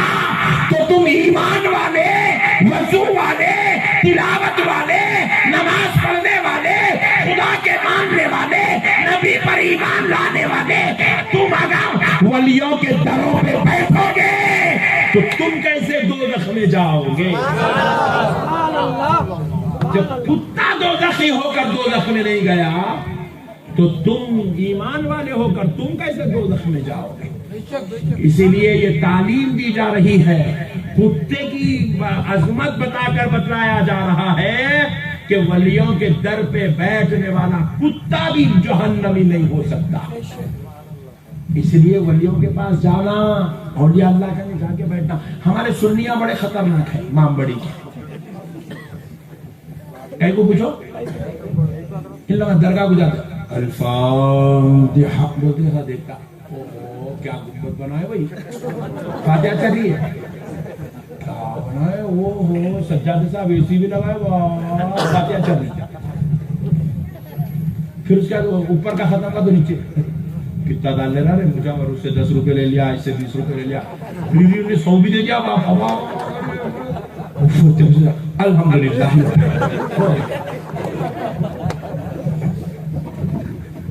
ایسے دیوانے اسٹائل میں ہم اگر نعوذ باللہ من ذالک بزرگوں کے پاس جائیں گے تو ہمیں فیض کہاں سے ملے گا؟ میں بیان کر رہا ہوں، آپ کس کو دیکھ رہے ہیں؟ میرے کو دیکھ رہے ہیں. پکا درگاہ کو گئے تو بھی ایسی ولی کو دیکھنا. آپ مزار پہ یہ نیت رکھ کے ٹھہرنا کہ میں حضرت کو دیکھ رہا ہوں، حضرت میرے کو دیکھ رہا ہے. تو اب آپ کو بزرگوں کا فیض ملتا. یہ ہے درگاہ کی زیارت کرنے کے آداب. وہاں درگاہ کو جا کے گنبدوں کو، خادموں کو، کلوں کو، پیروں کو، ان کو نہیں دیکھتے رہنا، انہیں نعرے کو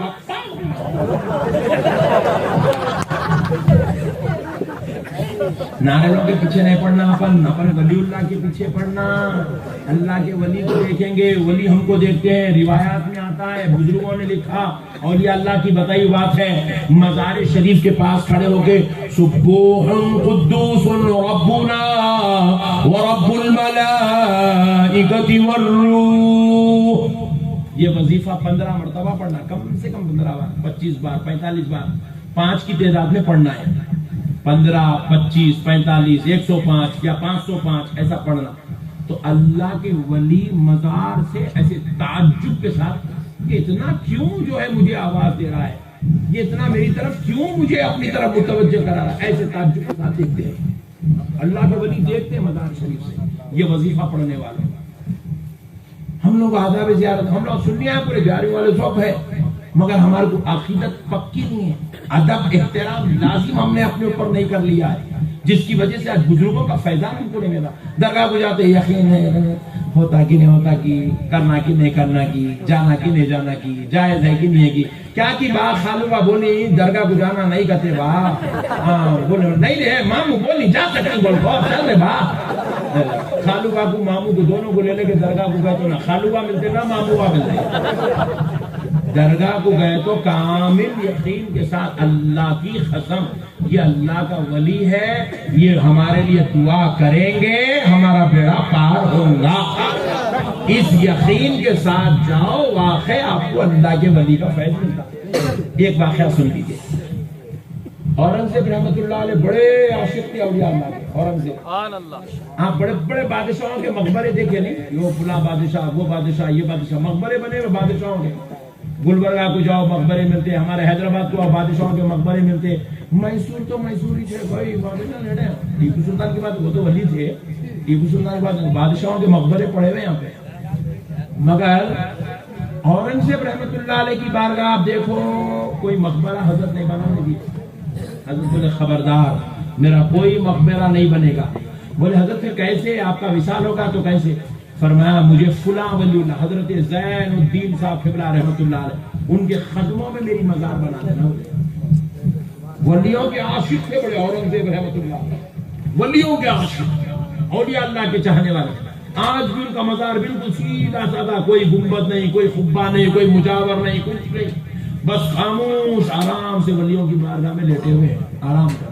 اورنگزیب رحمت اللہ علیہ, وہ اورنگزیب رحمت اللہ علیہ اولیاء اللہ کی زیارتوں کے لیے نکلتے تھے, اور اتنے ان کو کشف القبور تھا, اتنے جو ہے پائے کے بزرگ تھے. وہ ولی کی بارگاہ میں ٹھہر کے السلام علیکم ورحمت اللہ بولے تو ولی اللہ کا جواب اپنے کانوں سے سنتے تھے. اور حتیٰ کہ اگر جواب نہیں آیا تو بزرگوں کا مزار توڑ دیتے تھے. بولے ولی اللہ نہیں توڑ دو مزار.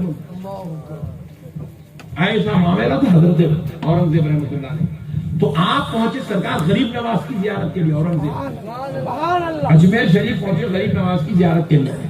تو باب الداخلہ پر ایک بھکاری کھڑا ہوا ہے. کھڑ کیوں نہیں؟ آنکھاں اس کے چلے گئے, آنکھاں بند ہے اس کے, نابینا ہے. بول رہا خواجہ میرے کو آنکھ دے دو, خواجہ میرے کو آنکھ دے دو. بول رہا تو لوگوں کو انہیں اصل خواجہ سے آنکھ نہیں مانگ رہا, اندھا ہوں بول کے بولنے کا ایک نیا اسٹائل نکالا ہوں. چندہ مانگ رہا. کیا ناظم صاحب تم بھی بہت سمجھدار تھے. چندہ مانگ رہا تو کیا کرے, انہوں نے چندہ مانگ رہا تو اورنگزیب رحمت اللہ علیہ کیا بول رہا ہے؟ بولے سرکار وہ نابینا ہے, بھیک مانگنے کے واسطے کرو. مگر خواجہ کو بول رہا آنکھ دے دو آنکھ دے دو. لوگ کیا بولیں گے, ولیاں اتنے جو ہے بیکار ہے, اتنا منگے بھی تو آنکھ نہیں ملی بولیں گے بول کے ولیوں کا نام خراب ہوگا بول کے. اورنگزیب کیا کرے, اس کے قریب گئے, جا کے اس کے کان میں بولے میں جا رہا ہوں زیارت کرنے. اورنگزیب ہوں بولے میں اورنگزیب ہوں, زیارت کرنے جا رہا ہوں غریب نواز کرنے. آئے تک اگر تیری آنکھ نہیں آئی گردن اڑا دیتا ہوں. آئے تک تیری آنکھ نہیں آئی تو گردن اڑا دیتا ہوں. گردن جیسے ہی سنا اورنگزیب سے پہلے خود بھاگ گیا, بھاگا جا کے سرکار غریب نواز کے قدموں میں گر گیا. بولے سرکار مجھے معاف کر دو, سرکار مجھے معاف کر دو. یہ اورنگزیب جو بولا وہی کرتا. سرکار آپ اللہ کے واسطے میرے لیے دعا کر دو, میری آنکھ واپس آ جائے, میرے لیے دعا کر دو. سرکار غریب نواز دعا فرمائے, اس کی آنکھ واپس آ گئی. آنکھ اٹھایا تو مزار کو دیکھ رہا غریب نواز. آنکھ اٹھایا تو غریب نواز کی مزار کو دیکھ رہا. اورنگزیب کو بولا آنکھ آ گئی, آنکھ آ گئی, چل نکل یہاں سے.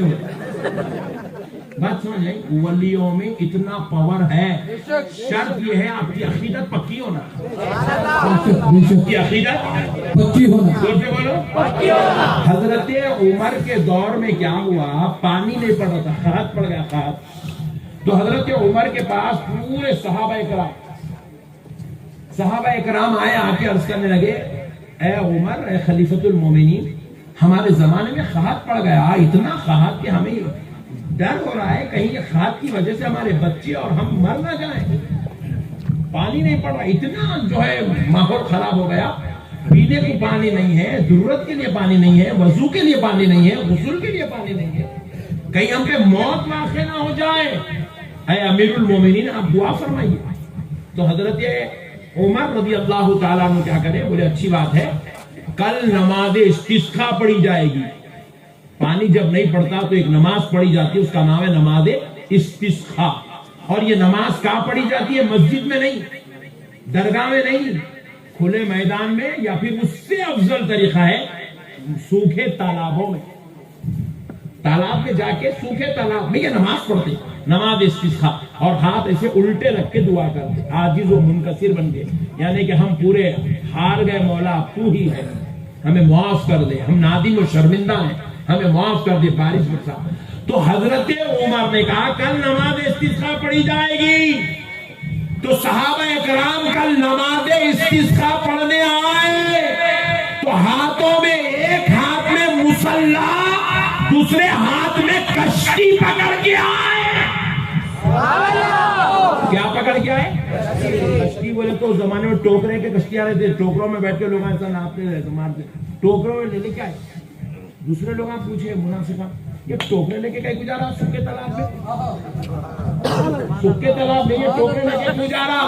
تو صحابہ ایمان دیکھو، صحابہ بول رہے بدبختے عمر کی دعا ہوگی، تو کیا عمر دعا آج کریں گے تو پانی کیا 4 دن کے بعد پڑے گا؟ نہیں نہیں، ادھر عمر کے ہاتھ نہیں گریں گے، ادھر سے ابر گرنا شروع ہوگا۔ نعرہ تکبیر، نعرہ رسالت، جشن غوث الورا، فیضان غوث اعظم، کرامات غوث اعظم، نعرہ تکبیر، نعرہ رسالت۔ تو وہ جو عقیدے کے ساتھ، وہ اپنے ساتھ وہ جو کشتیاں لے گئے تھے، ابھی وہ نماز پڑھ کے دعا کرے، اتنی بارش ہوئی کہ صحابہ ان چپوؤں میں بیٹھ کے اپنے آپ کو بچا کر باہر نکل کے واپس تشریف لائے۔ ایسا عقیدہ ہونا، عقیدہ کیا ہونا؟ بولو دور سے بولو، آپ کا عقیدہ مضبوط رکھو، آپ کو نعمت ملتی۔ ہمارا عقیدہ کمزور، ہمارے بزرگوں سے عقیدہ نہیں، ہمارے ان سے عقیدہ نہیں، ہمارے ان سے سرکار غوث اعظم کی گیروی کرتے لوگ، عقیدہ کمزور ہے، اس لیے فائدہ کچھ بھی نہیں ہوتا۔ سرکار غوث پاک ارشاد فرماتے ہیں میرا نام جو عبد القادر ہے، اللہ نے اس لفظ عبد القادر، میرے نام کو اللہ نے رد بلا بنا دیا ہے، رد بلا، میرا نام رد بلا ہے، میرے نام کا ورد کر لو، اللہ تمہاری بلاؤں کو رد کر دے گا، تمہاری مصیبتیں ختم ہو جائیں گی، تمہارے آفات ختم ہو جائیں گے۔ پھر فرمایا میرا نام اس لیے رد بلا ہے کیونکہ میرا نام اللہ کے نام سے جڑا ہوا ہے، میرا نام اس میں اعظم ہے، فرمائے غوث پاک سبحان اللہ، اللہ اکبر۔ آج ہمارے عقیدے کمزور ہو گئے میرے بھائی، آج ہم یقین نہیں ہے، دیکھتے نہیں دیکھتے، ہوتا نہیں ہوتا، آتا نہیں آتا، دیتا نہیں، ہمارے عقیدے کمزور ہو گئے۔ اس کی وجہ سے آج ہمارے اوپر بزرگوں کی شفقتیں کم ہو گئی، رحمتیں کم ہو گئی، انعام کم ہو گئے، فضل کم ہو گئے، ورنہ اب تک 1000 سال سے ہندوستان میں کون حکومت کر رہے تھے؟ بی جے پی۔ بولو جی، 1000 سال سے میاں بھائی حکومت کر رہے تھے، میاں بھائی، بولو کون کر رہے تھے؟ ذرا زور سے بولو، میاں بھائی حکومت کر دی 1000 سال سے، 1000 سال سے، 1000 سال سے یہاں پہ میاں بھائیوں کی حکومت تھی۔ میاں بھائی راج کرے یہاں پہ، کیسا کرے؟ بزرگوں کی دعائیں لے کے کرے، اولیاء اللہ کو سہارا بنا کے کرے، اولیاء اللہ کے نالائن اور ان کے صدقے، ان کے طفیلوں سے حکومت کرے۔ 1000 سال سے یہ مسلمانوں کی حکومت تھی۔ جب یہ بے ادبی عام ہوگی، اولیاء اللہ انہوں نہیں ہے، انہوں مردہ ہے، انہوں شرک ہے، انہوں بدعت ہے، وہاں جانا نہیں، وہ نہیں کرنا، یہ نہیں کرنا، یہ جو غلط فہمیاں مسلمانوں میں پھیلائے، مسلمانوں کی عقیدتوں کو کمزور کرے، مسلمانوں کے اندر سے اولیاء اللہ کا ادب، اولیاء اللہ کا احترام نکال دیے، اللہ رب العزت نے آہستہ آہستہ ہمارے اوپر رحمتیں کمزور کرتے، دور کرتے کرتے آج یہ وقت آ گیا مسلمان ہوں بول کے جینا مشکل ہو گیا، مسلمان ہوں بول کے جینا مشکل ہو گیا۔ آج اتنے حالات بدتر ہو گئے مسلمانوں کے، کیونکہ ہمارا عقیدہ اولیاء اللہ پہ کمزور ہو گیا، ہمارا عقیدہ اولیاء اللہ سے کمزور ہو گیا۔ میرے پیارے دوستو، ہمارے پاس ایک بزرگ ہے حیدرآباد میں، وہ بزرگ کے پاس بادشاہ یا تانا شاہ کے بڑا سرکار میری حکومت حیدرآباد دکن کی حکومت بڑے خطرے میں پڑی ہے، سرکار نظر کرم کر دو، سرکار نظر کرم کر دو، سرکار نظر کرم کر دو۔ سرکار بڑے حکومت کرنا چاہتا ہے، ملک سنبھالنا چاہتا ہے، بدکار کا ہو بادشاہ گناہوں میں پڑ گیا تھا، اس لیے اللہ سے حکومت چھین کر توبہ کرا، اس کو پورے گناہوں سے توبہ کرا کے اپنے پاس سے تھیلی میں سے ایک انار نکال کے دیے، کھائیے بھائی، اچھی بات ہے کہ چھیل کے کھانا شروع کرا، ایک دانہ پہلے منہ میں رکھا، کاڑوا کسا، مگر حضرت بولے بھائی نہیں انکار نہیں کر سکتا ہوں بول کے بڑی مشکل سے 14 دانے کھایا، 14 کہیں ہوتا رہے بھائی بس بول کے رکھ دیا۔ حضرت پوچھے کیا ہوا؟ میں سرکار کھایا، کتنے دانے کھایا؟ 14 کھایا۔ بولے جا 14 سال تیری حکومت، 14 سال تیری حکومت۔ بزرگان دین اپنی دعاؤں سے سرفراز کرتے تھے لوگوں کو، یہ تیری حکومت ہے، یہ تیرا علاقہ ہے، یہ تیرا معاملہ ہے، یہ تیرا کرم ہے۔ اسی لیے میرے پیارے دوستو، کئی کو بنایا اچھا دیکھو، یہ بڑے بڑے بادشاہ لوگ ہیں، آپ بندہ نواز کرنے چلے جاؤ، وہ جو گنبد بنی ہوئی ہے کون سجادہ صاحب بنائے، بادشاہ بنائے، بادشاہ بنائے۔ حضرت مخدوم ماہیمی کی بارگاہ میں چلے جاؤ ممبئی کو، مخدوم ماہیمی کا جو آج مزار ہے کوئی 25 سال پہلے بنا، 50 سال پہلے بنا نہیں، 500 سال پہلے بنا۔ کون بنایا؟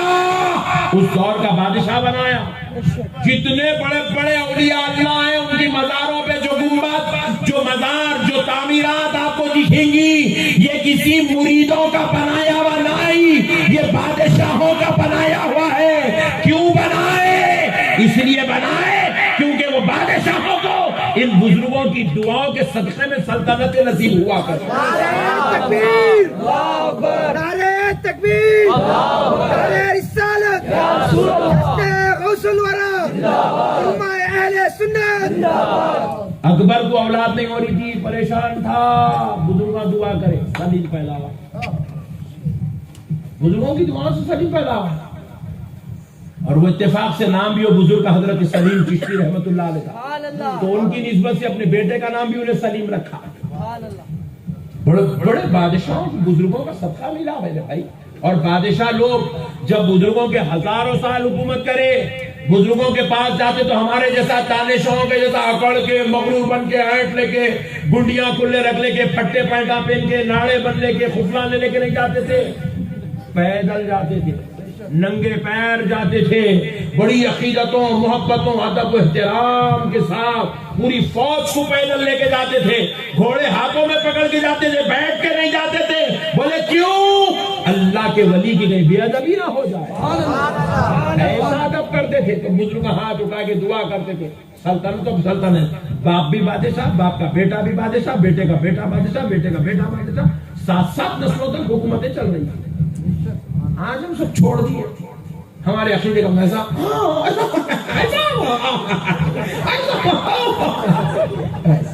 چورا بنا چاہتا۔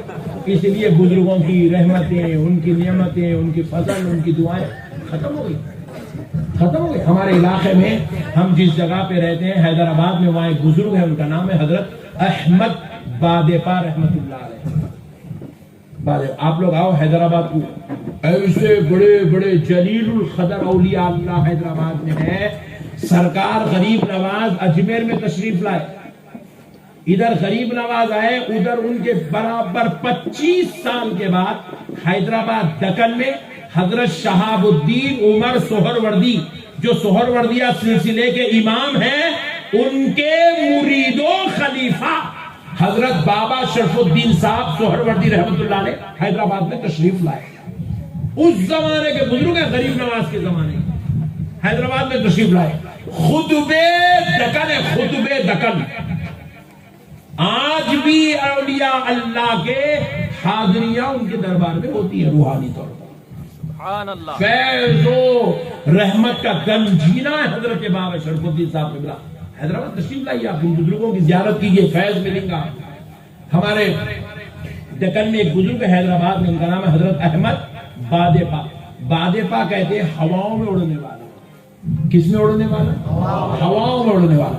حضرت بادپا رحمت اللہ تعالی علیہ فوج میں تھے، تو آپ کے کمانڈر ان چیف نے آپ کو ایک کام دیا تھا. بولے کہ احمد، اس پہ جو ہے یہ ڈاکومنٹس ہیں، آپ کو یہاں دکن سے دلی جانا ہے، دلی جا کے یہ ڈاکومنٹ پہ سگنیچر کروانا ہے، یہ بل پاس کروا کے لانا ہے.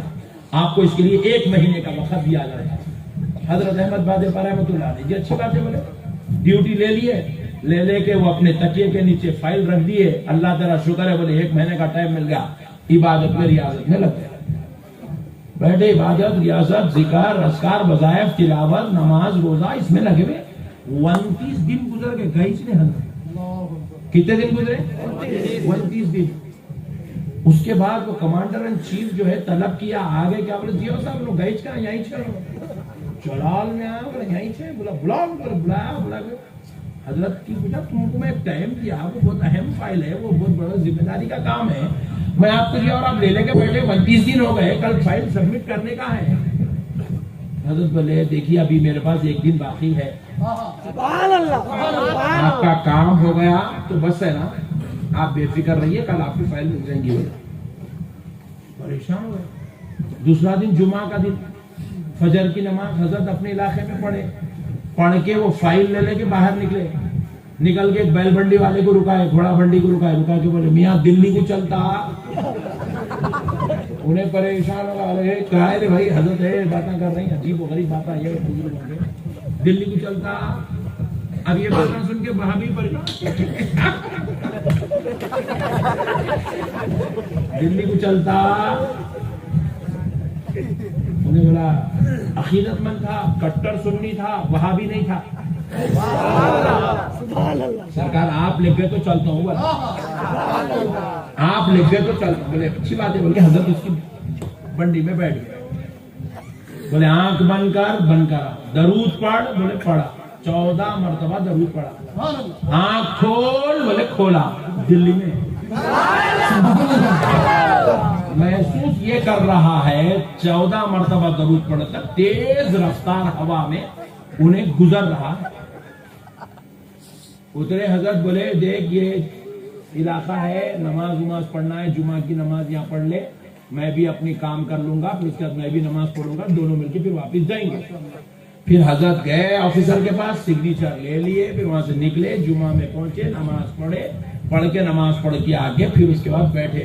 بولے چلنا ہے رکتا ہے؟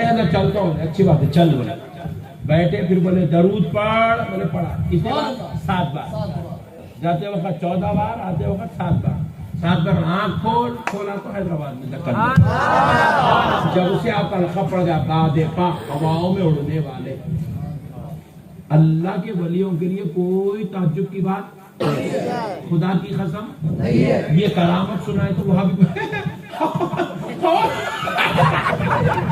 اللہ کیا ڈالتے نقشبندی صاحب، کہاں سے لا کے ڈالتا بھائی.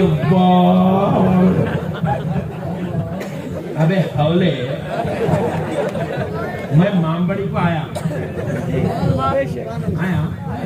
ہونا، میں چھونا، میں صبح میں کہاں تھا معلوم، حیدرآباد میں تھا.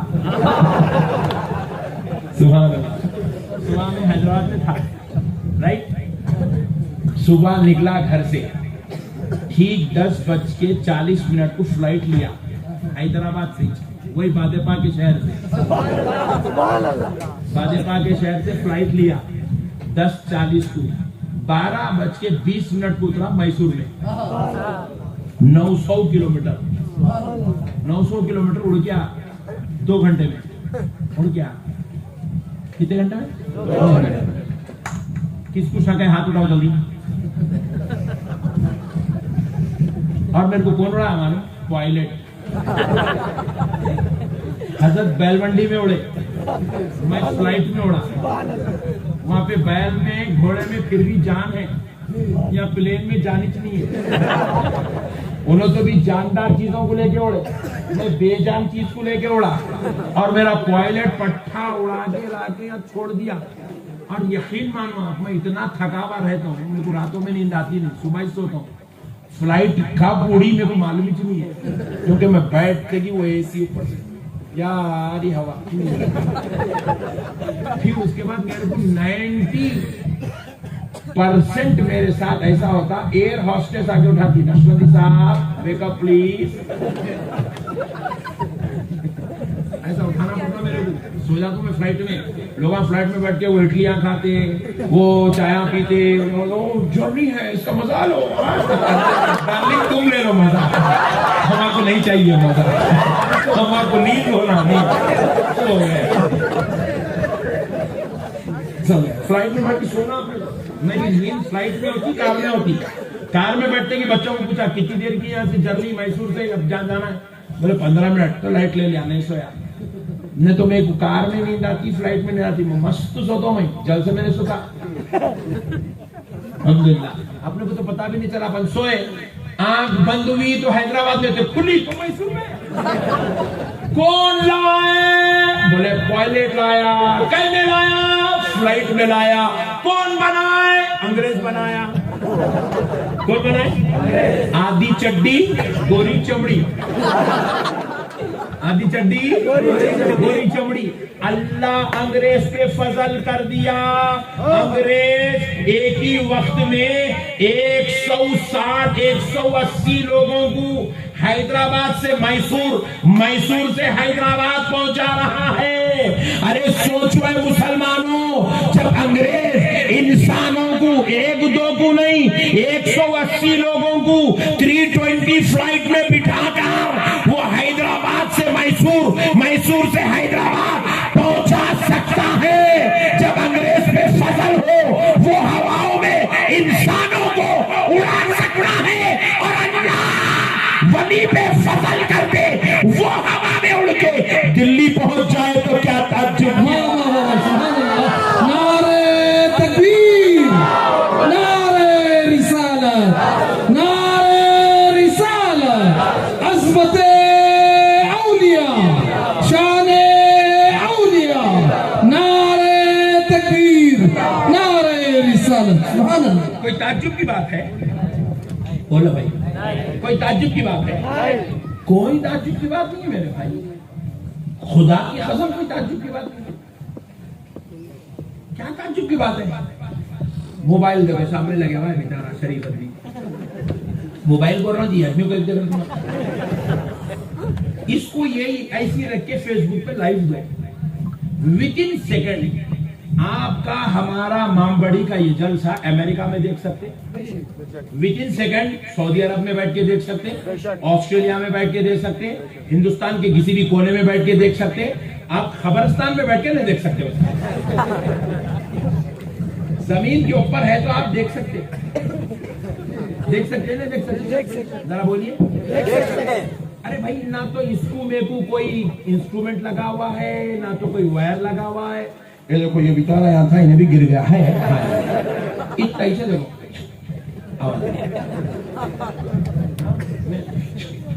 پورے امریکہ میں چھو چل رہا.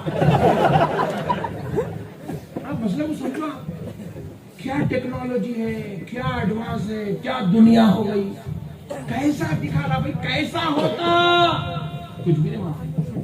پہلے تو یہ دیکھو وائر ہے, یہ پہلے وائر سسٹم تھا, اب تو وائرلیس دنیا بن گئی بھائی, وائرلیس. یہ وائروں کی ضرورت ہی نہیں ہے. یہ مائک بھی چلانا ہے تو کوئی وائر کی ضرورت نہیں ہے. انہیں مائک لے, آواز لے رہا, اس کو پھینک دے رہا, انہیں لے رہا, تم آ کر پھینک دے رہا. کیسا لے رہا بھائی نے, پھر انہیں چنو منو اتنا ہی.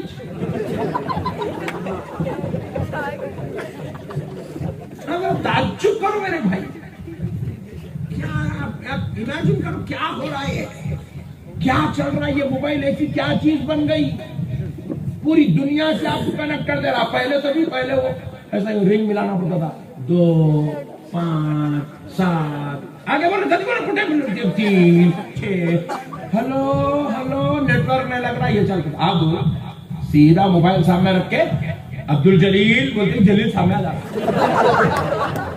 پھر جلیل کہاں بیٹھا ہوا ہے امریکہ میں ڈائریکٹ کالنگ ویڈیو کالنگ محسوس ہی نہیں ہو رہا بیگم بولی نے مردہ وہ امریکہ جا کے میرے پیچھے لگا ہوا ہے پڑا ہوا ہے چھوڑ رہا نہیں ویڈیو کالنگ پہ لگا ہوا ہے بیگم پریشان ہے بھائی پہلے ہے لوگ باہر گئے تو بیگماں خوش رہتے تھے گیا پیڑا جانے آپ چھوڑ رہی ہیں ویڈیو کالنگ پہ پیچھے پڑا ہے کیا پکا رہے ہیں سالن بتاؤ امریکہ میں بیٹھ کے مامڑی کا سالن دیکھ رہا کون ہے غفور بھائی آئے بتاؤ غفور بھائی بتاؤ اب کئی پٹے ہمارے بھائی ہے سعودی میں آپ سے بات کہا بھائی تو کر لے تیرے بھائی سے میرے کو بات کر رہا تب میں بھائی یہ ویڈیو کالنگ عذاب بنی بھی عذاب اگر چل رہی ایسا محسوس ہو رہا یہ اسٹیج کے اس در انہیں ہے اسٹیج کے در انہیں ایسا چل رہی ویڈیو کالنگ پھر کوئی کنیکشن نہیں ہے کوئی وائر نہیں ہے کچھ بھی نہیں ہے چلو وہ یہاں سے امریکہ کو ایک وائر لگے ہوا ہے بات ہو رہی بولے تو پھر بھی تھوڑی بہت دخل قبول کر دی کوئی وائر نہیں موبائل میں کھولو امریکہ کو کال کر لو موبائل کھولو سعودی کو ویڈیو کال لائیو کال ارے جب ایک انگریز ایک فون بنا کر دنیا کے اس کونے سے اس کونے کا نظارہ دکھا سکتا ہے اور اللہ اپنے ولی پر اپنی تجلیات اتار دے وہ ولی بغداد میں بیٹھ کر مامبری کے غلاموں کی آواز سن لے تو کیا تعجب کی بات ہے سبحان اللہ سبحان اللہ سبحان اللہ کیا تعجب کی بات ہے میرے کیا تعجب کی بات ہے میرے بھائی اللہ کی قسم تم بولو میں بول رہا ہوں امریکہ والا سن رہا ہے لندن میں بیٹھ کے دیکھ رہا ہے سن رہا ہے سعودی میں بیٹھ کے لائیو کال دیکھ رہا ہے سن رہا ہے اگر میں بولوں بغداد والا غوث اعظم سن لے تو کیا تعجب کی بات ہے میں پکاروں اجمیر والے غریب نواز سن لے تو کیا تعجب کی بات ہے میں پکاروں نجف والے مولا علی سن لے تو کیا تعجب کی بات ہے ارے میں آواز دوں یا نبی سلام علیکہ مدینے والے مصطفیٰ سن لے تو کیا تعجب کی بات اللہ اکبر اللہ اکبر بھائیو یہ سائنس اللہ کی قدرت کو ثابت کر رہی ہے اور اولیاء اللہ کی قدرت کا جلوہ ہے اللہ کی قدرت کا مظہر ہے اولیاء اللہ تبارک و تعالیٰ کی قدرت کی مثال ہے مثال اس لیے کبھی اولیاء کے پاور کا ان کے معاملات کا انکار نہیں کریں گے زور سے بولو زور سے بولو بس اب ایک بات کہہ کر بات ختم کر لیتا ہوں امید کرتا ہوں کہ انشاءاللہ تعالی آپ اپنے عقیدوں کو مضبوط رکھیں گے مامو چچا پھپھا خالو بھانجا بھانجی بیگم کوئی بھی تمہارے عقیدوں کو خراب کرنے کی کوشش کرے تو تم اپنے عقیدوں کو خراب کریں گے زور سے بولو نہیں مرے بعد خبر میں بیگم آتی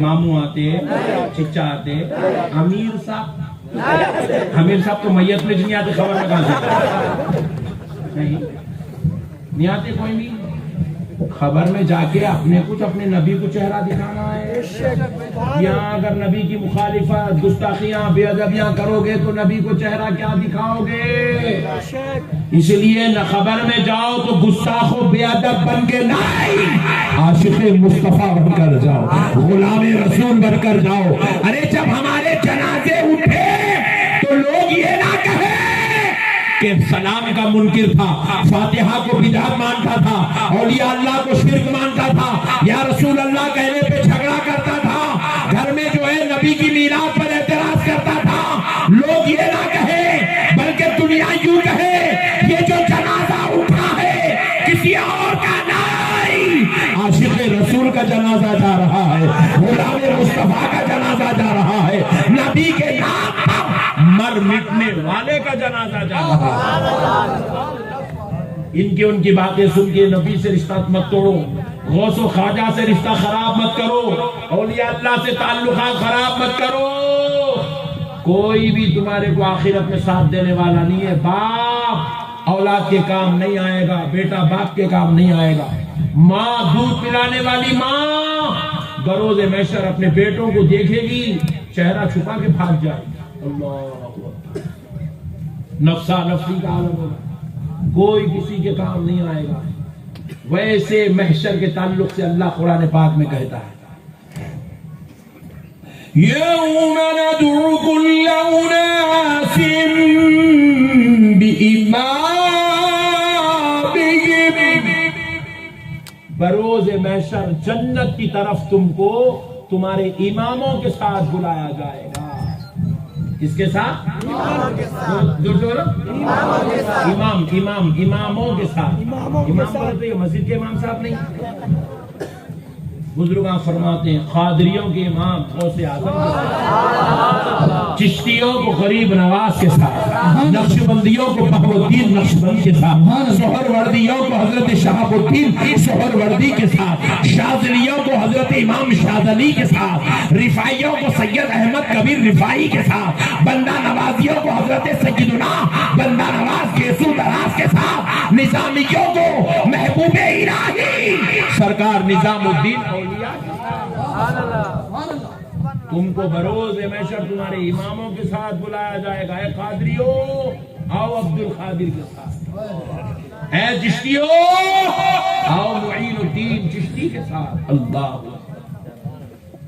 کہاں کا عقیدہ لائے، کیا ہے یہ سب؟ اس لیے دنیا میں ہی ہم نسبتیں لگاتے، قادری، چشتی، نقشبندی، سہروردی کئی کو لگاتے ہیں، ان کے ساتھ جنت میں جانا ہے۔ اللہ کا واسطہ میرے بھائیوں، عقیدوں کو مضبوط رکھو، بزرگوں کی فاتحہ کرو، عقیدت رکھو۔ اللہ کی قسم غوث پاک سرکار ارشاد فرماتے ہیں میں اپنے مریدوں سے اتنا باخبر رہتا ہوں، اگرچہ کہ میں مشرق میں ہوں، میرا مرید اگر مغرب میں ہو وہ سو جاتا ہے، سونے کی وجہ سے اس پہ غفلت طاری ہوتی ہے، اس غفلت میں اس کا تہبند ہٹ جاتا ہے، میں مشرق میں بیٹھ کے اس کا تہبند سیدھا کرتا ہوں۔ میرا مرید مجھ سے غافل ہے مگر میں اپنے مرید سے غافل نہیں ہوں۔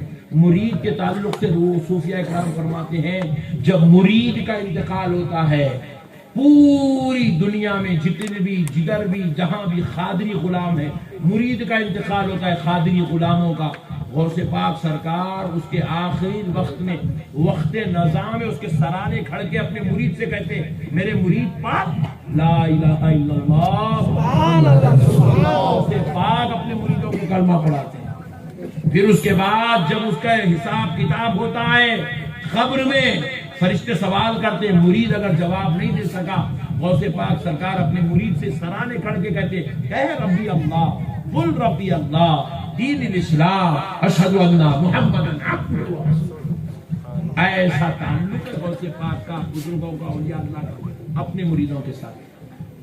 سلسلہ نقشبندیہ کے امام سرکار بہاء الدین نقشبند اور پھر سرکار شیخ احمد سرہندی مجدد الفسانی رحمت اللہ علیہ فرماتے ہیں اگر کوئی شخص سلسلہ نقشبندیہ میں قیامت تک کبھی مرید ہوا اور کسی وجہ سے اس کے سلوک طے نہیں ہوئے، حضرت سیدنا شیخ احمد سرہندی رحمت اللہ علیہ فرماتے ہیں مجدد الفسانی، اس کے قبر میں اس کے سوال و جواب ہونے سے پہلے میں اس کے سلوک طے کراؤں گا۔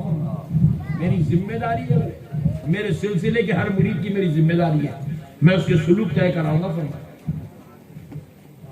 بزرگان دین ذمہ لے کے بیٹھے میرے بھائی، ہم لوگ چھوڑ دیے بزرگوں کو، اس لیے ہم لوگ گلی گلی کوچے کوچے میں پریشان، کوئی قرضوں میں پریشان، کوئی جو ہے اولاد سے پریشان، کوئی ماں باپ سے پریشان، کوئی بیماریوں میں پریشان، کوئی جو ہے جھگڑوں میں پریشان، کوئی زمین میں پریشان، کوئی گھر میں پریشان، عذاب میں پڑے ہوئے مسلمان۔ بزرگوں سے تعلق کمزور ہو گیا، بزرگوں سے رشتہ رکھو، رکھ کے ان سے دعائیں کرواؤ، اولیاء اللہ کی دعائیں لو، ان کی مزارات پر جاؤ، ٹھہرو، دعا کرو، ان سے گزارش کرو سرکار نظر کرم فرمائیے، سرکار نظر کرم فرمائیے، میں آپ کا چاہنے والا ہوں، مجھے اپنی نظر میں رکھیے، بزرگان دین نظر رکھتے ہیں. اجی تمہارے اوپر نظر رکھنا کیا کمال کی بات ہے. شاہ عبدالحق محدث دہلوی رحمۃ اللہ علیہ ارشاد فرماتے ہیں جس راستے میں اللہ کا ولی آرام کر رہا ہو اس راستے سے آیا اور جایا کرو. ادھر سے بھی تمہارے گھر کو رستہ جاتا ہے, ادھر سے بھی تمہارے گھر کو رستہ جاتا ہے, مگر ادھر تمہارے گھر کو رستہ جاتا مگر ادھر ولی کا مزار نہیں ہے. ادھر رستے میں مثال ہے سمجھانے, ادھر رستے میں ولی اللہ کا مزار ہے. تو حضرت عبداللہ محدث دہلوی بولے ادھر سے جاؤ. بولے صاحب وہ تھوڑا لانگ پڑتا. بولے پرواہ نہیں, ادھر سے جاؤ. بولے کیوں؟ جس رستے میں ولی اللہ آرام کر رہا ہو اس رستے سے اپنے گھر کو جایا آیا کرو, اپنے کاروبار تجارت یہ رستہ بنا لو. جس رستے میں ولی آرام کرو ادھر سے جاؤ اور جہاں بھی جا رہے جہاں بھی آ رہے اس رستے سے جایا آیا کرو. اس لیے اولیاء اللہ کے راستوں سے چلنے کا بھی یہ فیضان ہے. مرتے وقت خاتمہ ایمان پہ ہوتا ہے, صرف ان کے رستوں سے گزرنے سے. مرتے وقت خاتمہ ایمان پہ ہوتا ہے. مرتے وقت خاتمہ ایمان پہ ہوتا ہے. کریں گے انشاءاللہ. بزرگوں سے تعلق ایک ہی مرشد کے پیچھے پکڑنے کے نہیں بیٹھ جانا. پوری دنیا میں جتنے ولیاں ہیں سب ہماری جان ہے, ہماری جان. اولیاء اللہ سے تعلق, اولیاء اللہ سے محبت, اولیاء اللہ سے رشتے, اولیاء اللہ سے عقیدت, یہی ہمارا سرمایہ حیات ہے. دنیا سے کوئی دولت نہیں لے جائے گا. کوئی بھی 4 بیویاں کر لو, 3 کر لو, 2 کر لو, ایک بھی خبر میں ساتھ میں نہیں آتی. آتی خبر میں کیا آتی؟ خبرستان کچھ نہیں آتی ہے. گھر کھانے سے ٹاٹا بائے بائے اللہ حافظ گو بابا گو نکل جا سکتا ایسا ہو. چوپ پھگٹ کا 2 دن, 2 دن کا کیا رے بابا زیارت میں کیا پکا نہیں. انتظام پورا پیسے نکال کے بیوی دیتی, اچھا پکاؤ رے ذرا میرے اماں کے لوگ آئے بول کے انتظام بھی پورا ہونے کرا. ہاں ریئل کر رہا ہوں میں آپ کو. یہ ہم لوگ جھمیلا ہوا ڈارلنگ جان کچھ بھی نہیں ہے. سب میرا بچہ میرا بچہ میرا بچہ. باپ مرا تو خبر بچہ خریدتا ہو, خبر کی زمین بچہ ہی خریدتا ہو. باپ مر گیا تو یہ دنیا ہے دنیا.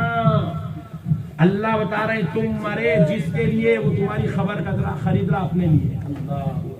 یہ دنیا ہے. باپ کو مار کے گاڑ کے بھی گھر کو نہیں آ رہے, رستے میں چل رہے حساب. وہ بنگلہ تو لے لے, وہ گھر میں لیتا ہوں, وہ گاڑی تو لے لے, وہ سونا ہے تو تو لے لے, زمین میں لے لے. ابھی باپ کی زیارت نہیں ہو رہی, بیٹے بھائی لڑ لے رہے. اللہ یہ دنیا ہے میرے بھائی. یہ سب یہ دھوکے باز دنیا ہے. دھوکا ہے دھوکا. ہمارے علاقے میں ایک لڑکا کیا کرا, ایک لڑکی سے محبت کرا. ریئل واقعہ بولو, میں آپ کو کہانیاں نہیں سنا ہوں. لڑکی سے محبت کرا, محبت کر کے جا کے دونوں مل کے اپنے اپنے گھروں میں ڈیسائیڈ کر لیے بول کے شادی کر لیں گے. بس اچھی بات ہے بول کے انہیں جا کے اپنے گھر میں بولی, انہیں اپنے گھر میں بولا. نہ اس کے گھر والے سنے نہ اس کے گھر والے سنے, دونوں بولے نہ ریجیکٹڈ. ہاں ہمارے پاس کیا ہے معلوم ہے, اچھے کام کرو تو لوگ قبول نہیں کرتے. نہیں کر کے شادی گاڑیوں پہ پھرو, امی بولتے ہیں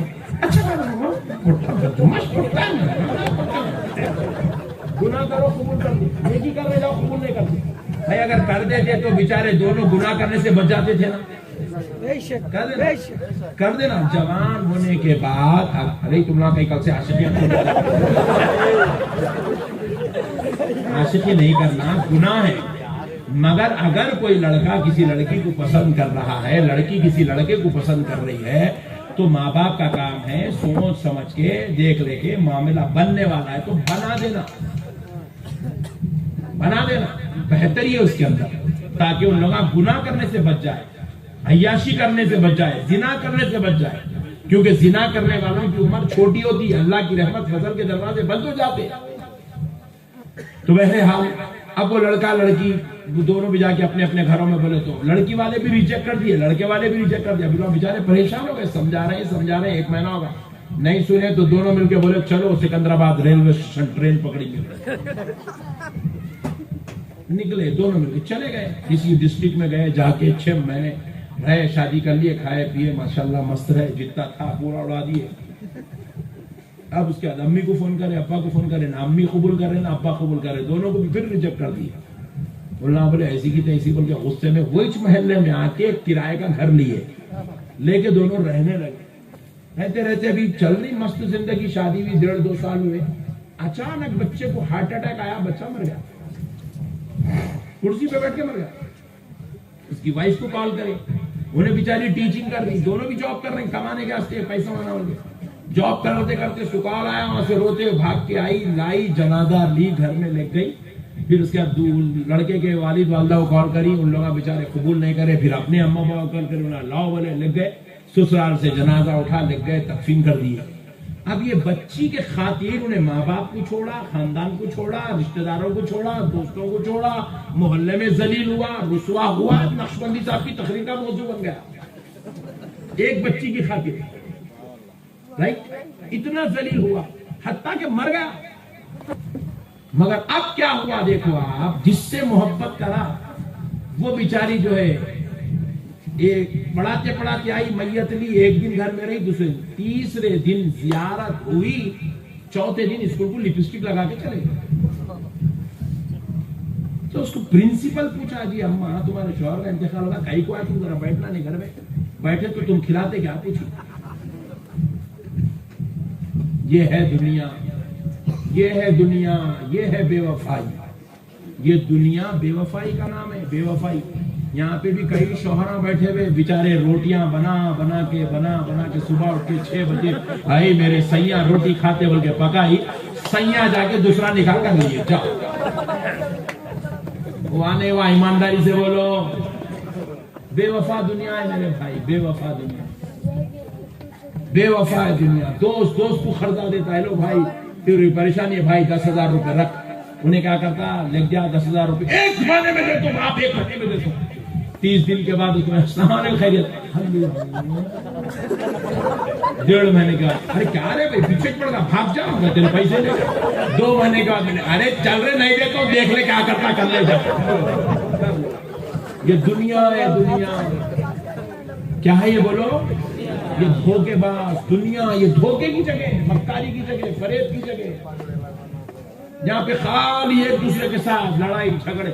ابھی میں عورتوں کی طرف نہیں جا رہا ہوں, ادھر تو دیورانی جٹانی کے جھگڑے, ننند بھاوت کے جھگڑے, ساس بہو کے جھگڑے, اماں بیٹی کے جھگڑے, ارے باپ رے باپ. ادھر گئے تو بے وفائی تو یہاں سے شروع ہوتی ہے. اللہ اکبر. ساس جا رہی, پسند کر کے لا رہی, 100 روپے وار رہی, اماں میری بہو کتنی اچھی ہے, میری بہو کتنی اچھی ہے, اماں مجھے سب بلایا اتار رہی, یوں کر رہی, سونا پہنا رہی, کتان کی ساڑی لا رہی. جمعہ گیا, ہونے کی دیر تھی, بہو بولی پہلا مرڈر ساس کا. یہ دنیا بے وفا ہے دوستو, یہ بے وفا دنیا ہے, بے وفا. یا دھوکہ ہے, مکاری ہے, فریب ہے. ایسی دنیا میں پڑھ کے اللہ کو بھول جانا کمال نہیں ہے. غفلت میں ہے مسلمانوں, غفلت میں ہے. یہ دھوکے باز دنیا کی خاطر تم اس رب کو بھول گئے جو 3 ٹائم تمہیں کھانا کھلا رہا ہے. تم اس رب کو بھول گئے جو کھانا کھاتے ہی ہضم کروا رہا ہے. ایک مرتبہ کھانا ہضم نہیں ہوا تو معلوم ہوتا پیٹ کس کو بولتے.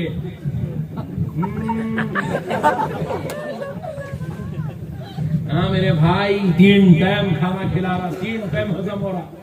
رات میں لیٹے, نیند آ رہی, صبح سورج نکلتے ہی نیند بھی ہوشیار ہو جا رہی ہے.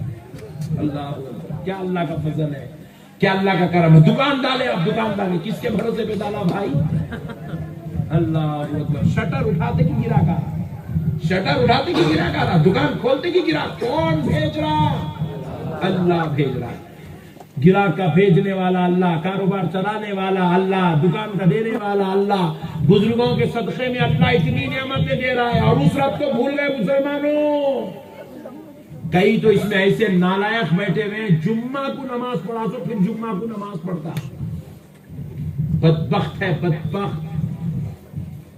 کئی ایسے بے وقوف بیٹھے ہوئے, 24 گھنٹے گزر گئے, 100 مرتبہ اللہ کو یاد نہیں کرا, 100 مرتبہ. کئی ایسے نالائق بیٹھے ہوئے ہیں, اپنے آپ کو سنی سنی سنی سنی بولتے, 24 گھنٹے گزر جاتے مگر ایک مرتبہ بھی رسول اللہ پہ درود نہیں پڑتا.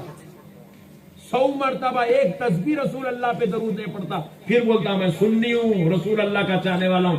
بدبخت اس کو چاہت نہیں بولتے. تو رسول اللہ سے کروڑوں میل دور بیٹھا ہوا ہے. اللہ اللہ اکبر. میرے پیاروں بھائیوں، آؤ اللہ کی طرف. یہ دنیا بیکار ہے میرے بھائی، فنا ہونے والی دنیا ہے. کوئی اوقات نہیں ہے دنیا کی. تم گاڑی خرید لیے، تمہاری گاڑی یہیں رہ جائے گی. بنگلے بنا لیے، بنگلے یہیں رہ جائیں گے. تمہارا بینک بیلنس یہیں رہ جائے گا. ایک صاحب کا انتقال ہو گیا حیدرآباد میں، ایک صاحب کا انتقال ہو گیا. 10 کروڑ روپے رکھے گئے. 10 کروڑ. ارے کوئی ویلو نہیں ہے 10 کروڑ کو. مامبڑی میں 50-40 کروڑ نکل جاتے، ایک کو پکڑ کے مار دو. ہاں، کسی کا نے کھیتوں میں پڑے ہوئے زمین میں پیسے، کسی کا نے بنگلوں میں پیسے پڑے ہوئے، کسی کا بینک بیلنس پڑے ہوا ہے. کروڑوں روپیہ ہے پٹھوں میں. اللہ 10 کروڑ روپے صاحب رکھے، مر گئے، انتقال ہوگا. کتنا کرے ہوں گے نا 10 کروڑ کمانے کا. کتنی محنت، کتنے رات، کتنے دن، کتنی محنت، کتنی مشقت کرے ہوں گے، تب جا کے 10 کروڑ روپے کمائے. مر گئے. وہ 10 کروڑ اب ان کی خبر میں جائیں گے؟ سے بولو نہیں جائیں گے.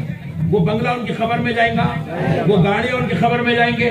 وہ کاروبار پہ کاروبار، بزنس پہ بزنس پھیلاتے گئے. بزنس پھیلا رہے، بزنس پھیلا رہے. خبر میں جائیں گے بزنس؟ نہیں جائیں گے. مر گئے.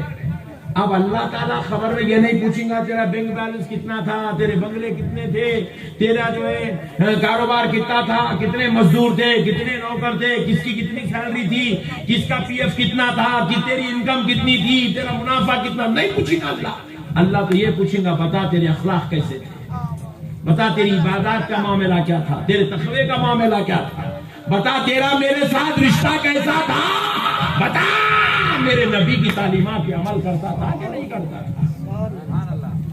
اللہ کے واسطے مسلمانوں آؤ، عبادت کی طرف آؤ میرے بھائی، ذکر و اذکار کی طرف چھوڑو یہ سب بیکار زندگی. کیا غلیظ زندگی گزار رہی. اللہ معاف کرے. خالی سگریٹا گٹکے. پھر وہ گاؤں میں تو اتنا بدترین حال رہتا، بعض نالائق ہوگا خالی بنینا ڈال لے کے نکل جاتے. لنگی پہن لیا، بنین ڈال لیا، نکل گیا. باقی جاگی رہی. دوسروں کے بہنا ہیں، بیٹیاں ہیں، امایاں ہیں، انہیں سب کے سامنے نکلتے. تو اور تو بعض تو اتنے خطرناک رہتے، بنین بھی نہیں پہنتا. شاہ رخ خان ویسے ہی نکل جاتا. گاؤں میں چلتا یہ سسٹم. اللہ معاف کرے. استغفر اللہ. چٹیاں پہن لے کے نکل جا رہے ہیں. کسی کی بہن بیٹیاں بیٹھے ہوئے، شرم نہیں، حیا نہیں. کافروں سے بدتر زندگی گزار رہے ہیں. کافروں سے بدتر. گالی گلوچ کر رہے ہیں. بیوی شوہر کو مار رہا، شوہر بیوی کو مار رہے ہیں، بیٹا باپ کو مار رہا، بھائی بھائی کو مار رہا. ڈرگز کر رہے ہیں، گانجے پی رہے ہیں، رافاری کر رہے ہیں، سود کے اوپر کاروبار چلا رہے ہیں. استغفر اللہ، استغفر اللہ، استغفر اللہ. مت کرو میرے بھائی. تم مسلمان ہو، مسلمان. تم مامنہ کے لال کے چاہنے والے، رسول اللہ کے امتی ہو. میرے آقا کریم صلی اللہ علیہ وسلم کے صحابہ کا عمل کیسا تھا اور عمل سے محبت کیسی تھی. دیکھو حضرت نبی پاک صلی اللہ علیہ وسلم کی بارگاہ میں ایک صحابی آئے. صحابی، ان کے ہاتھ کو یہاں پر مہندی لگی ہوئی تھی، بس اتنا ٹاپ، یہ چھوٹی انگلی کا ٹاپ مہندی لگ گئی تھی. لگائے کون تھی؟ ان کی بیگم لگائے تھے رات میں. ان کی بیوی محبت میں اپنے شوہر کو کیا کرے، رات میں مہندی لگائے ایسا انگلی کے اوپر. انہوں بیچارے صبح اٹھے، ہاتھ دھوئے، رسول اللہ کے دربار میں آ گئے. رسول اللہ کی نظر ان کے اوپر پڑی، ہاتھ پہ.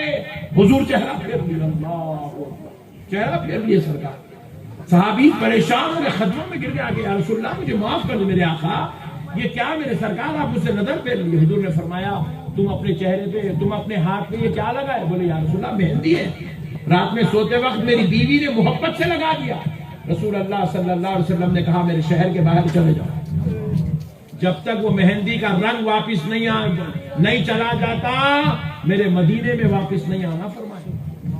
اتنا چھوٹا، یہ کوئی گناہ نہیں ہے، کوئی عذاب والی بات نہیں ہے، مگر رسول اللہ صلی اللہ علیہ وسلم نے اس عمل سے اس قدر ناراضگی کا اظہار کر کے بتلایا کہ لوگوں چھوٹے سے چھوٹا عمل بھی مجھے تکلیف دیتا ہے. نبی پاک نے بھجا دیا، جو صحابہ اٹھائے، کندھوں سے پکڑے، لے گئے مدینے کے باہر چھوڑ دیا. کیا فرمایا حضور؟ جب تک وہ مہندی کا رنگ نہ جائے میرے شہر میں واپس نہیں آنا، کیونکہ مہندی عورتوں کی زینت ہے. مردوں کے لیے منع ہے. جو کام عورت کرتی ہے وہ کام مردوں کے لیے, جو عورتوں کی زینت ہے وہ کام مردوں کے لیے منع ہے. عورتیں چوٹیاں ڈالتی ہیں, مرد چوٹی نہیں ڈال سکتا. عورتیں لباس جو ان کا پہنتی ہے, شرٹ شلوار ساڑی, وہ آدمی نہیں پہن سکتا, مردوں کے لیے منع ہے. عورتیں چوڑیاں پہنتی ہیں, مرد چوڑی نہیں پہن سکتا, منع ہے. عورت سونا پہنتی ہے, مرد سونا نہیں پہن سکتا, منع ہے. اللہ اکبر کبھی. تو پھر عورت مہندی لگاتی ہے, مرد مہندی نہیں لگا سکتا, مرد کو منع ہے. صحابی کو ان کی بیوی نے محبت سے لگا دی. حضور نے کہا جاؤ, جب تک وہ مہندی کا رنگ نہیں چلا جاتا میرے شہر میں واپس نہیں آنا. کیوں بھیجے؟ کہیں تمہارا دیکھ کے کوئی دوسرا مسلمان لگانا نہ شروع کر دو, اس لیے حضور نے ان کو بھیج دیا. اب وہ صحابی کا بھی عمل دیکھو, ان کی عقیدت دیکھو, سرکار سے تعلق دیکھو. گئے حضور کیا بولے, جب تک مہندی کا رنگ نہیں جاتا واپس نہیں آنا. بولے کتنے دن لگتے جانے کے واسطے؟ 2 سے 4 دن لگتے, 8 دن لگتے مہندی کا رنگ جانا. تو 8 دن باہر رہو. بولے انہوں کیا کرے, وہ صحابہ جو ان کو لے کے جا کے چھوڑے, ان کے پیچھے 2 منٹ میں واپس آ گئے.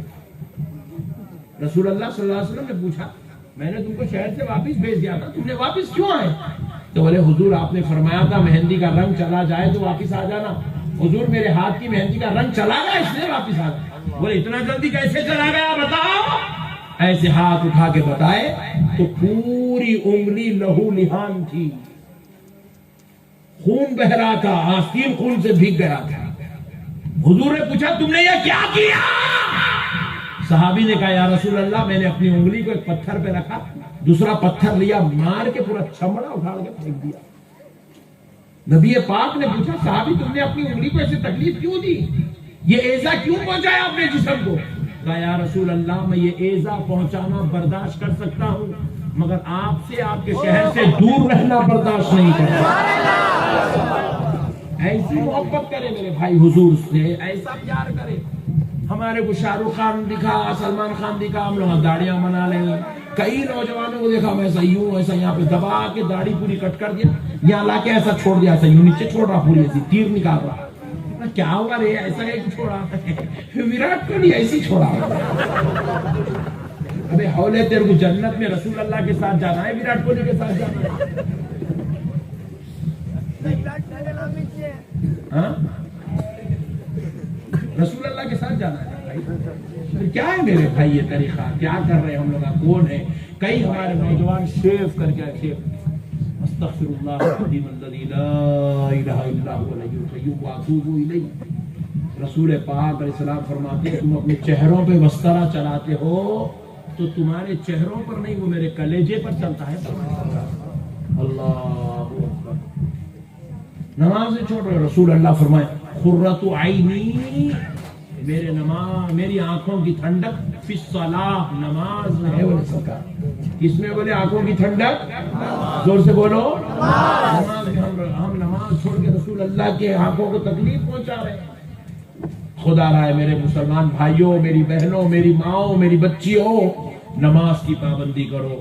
گھروں میں دینی ماحول بناؤ, ذکر کا ماحول بناؤ, عبادت کا ماحول بناؤ. 24 گھنٹے Facebook, YouTube, WhatsApp, Instagram, TV, مٹھی, دھول, یہی چل رہا ہے. مسلمان کے گھر کو گئے تو خدا کی قسم, مسلمان کا ہے کافر کا ہے پوچھنا پڑ رہا. اتنی بری حالت ہو گئی مسلمانوں کی گھروں کی. مت کرو میرے بھائی, اللہ کا واسطہ توبہ کرو, اللہ سے معافی مانگو, اللہ کے قہر سے ڈرو, اللہ کے عذاب سے ڈرو, اللہ کے جاہ و جلال سے ڈرو. اللہ کو یاد کرتے رہو, ذکر کرتے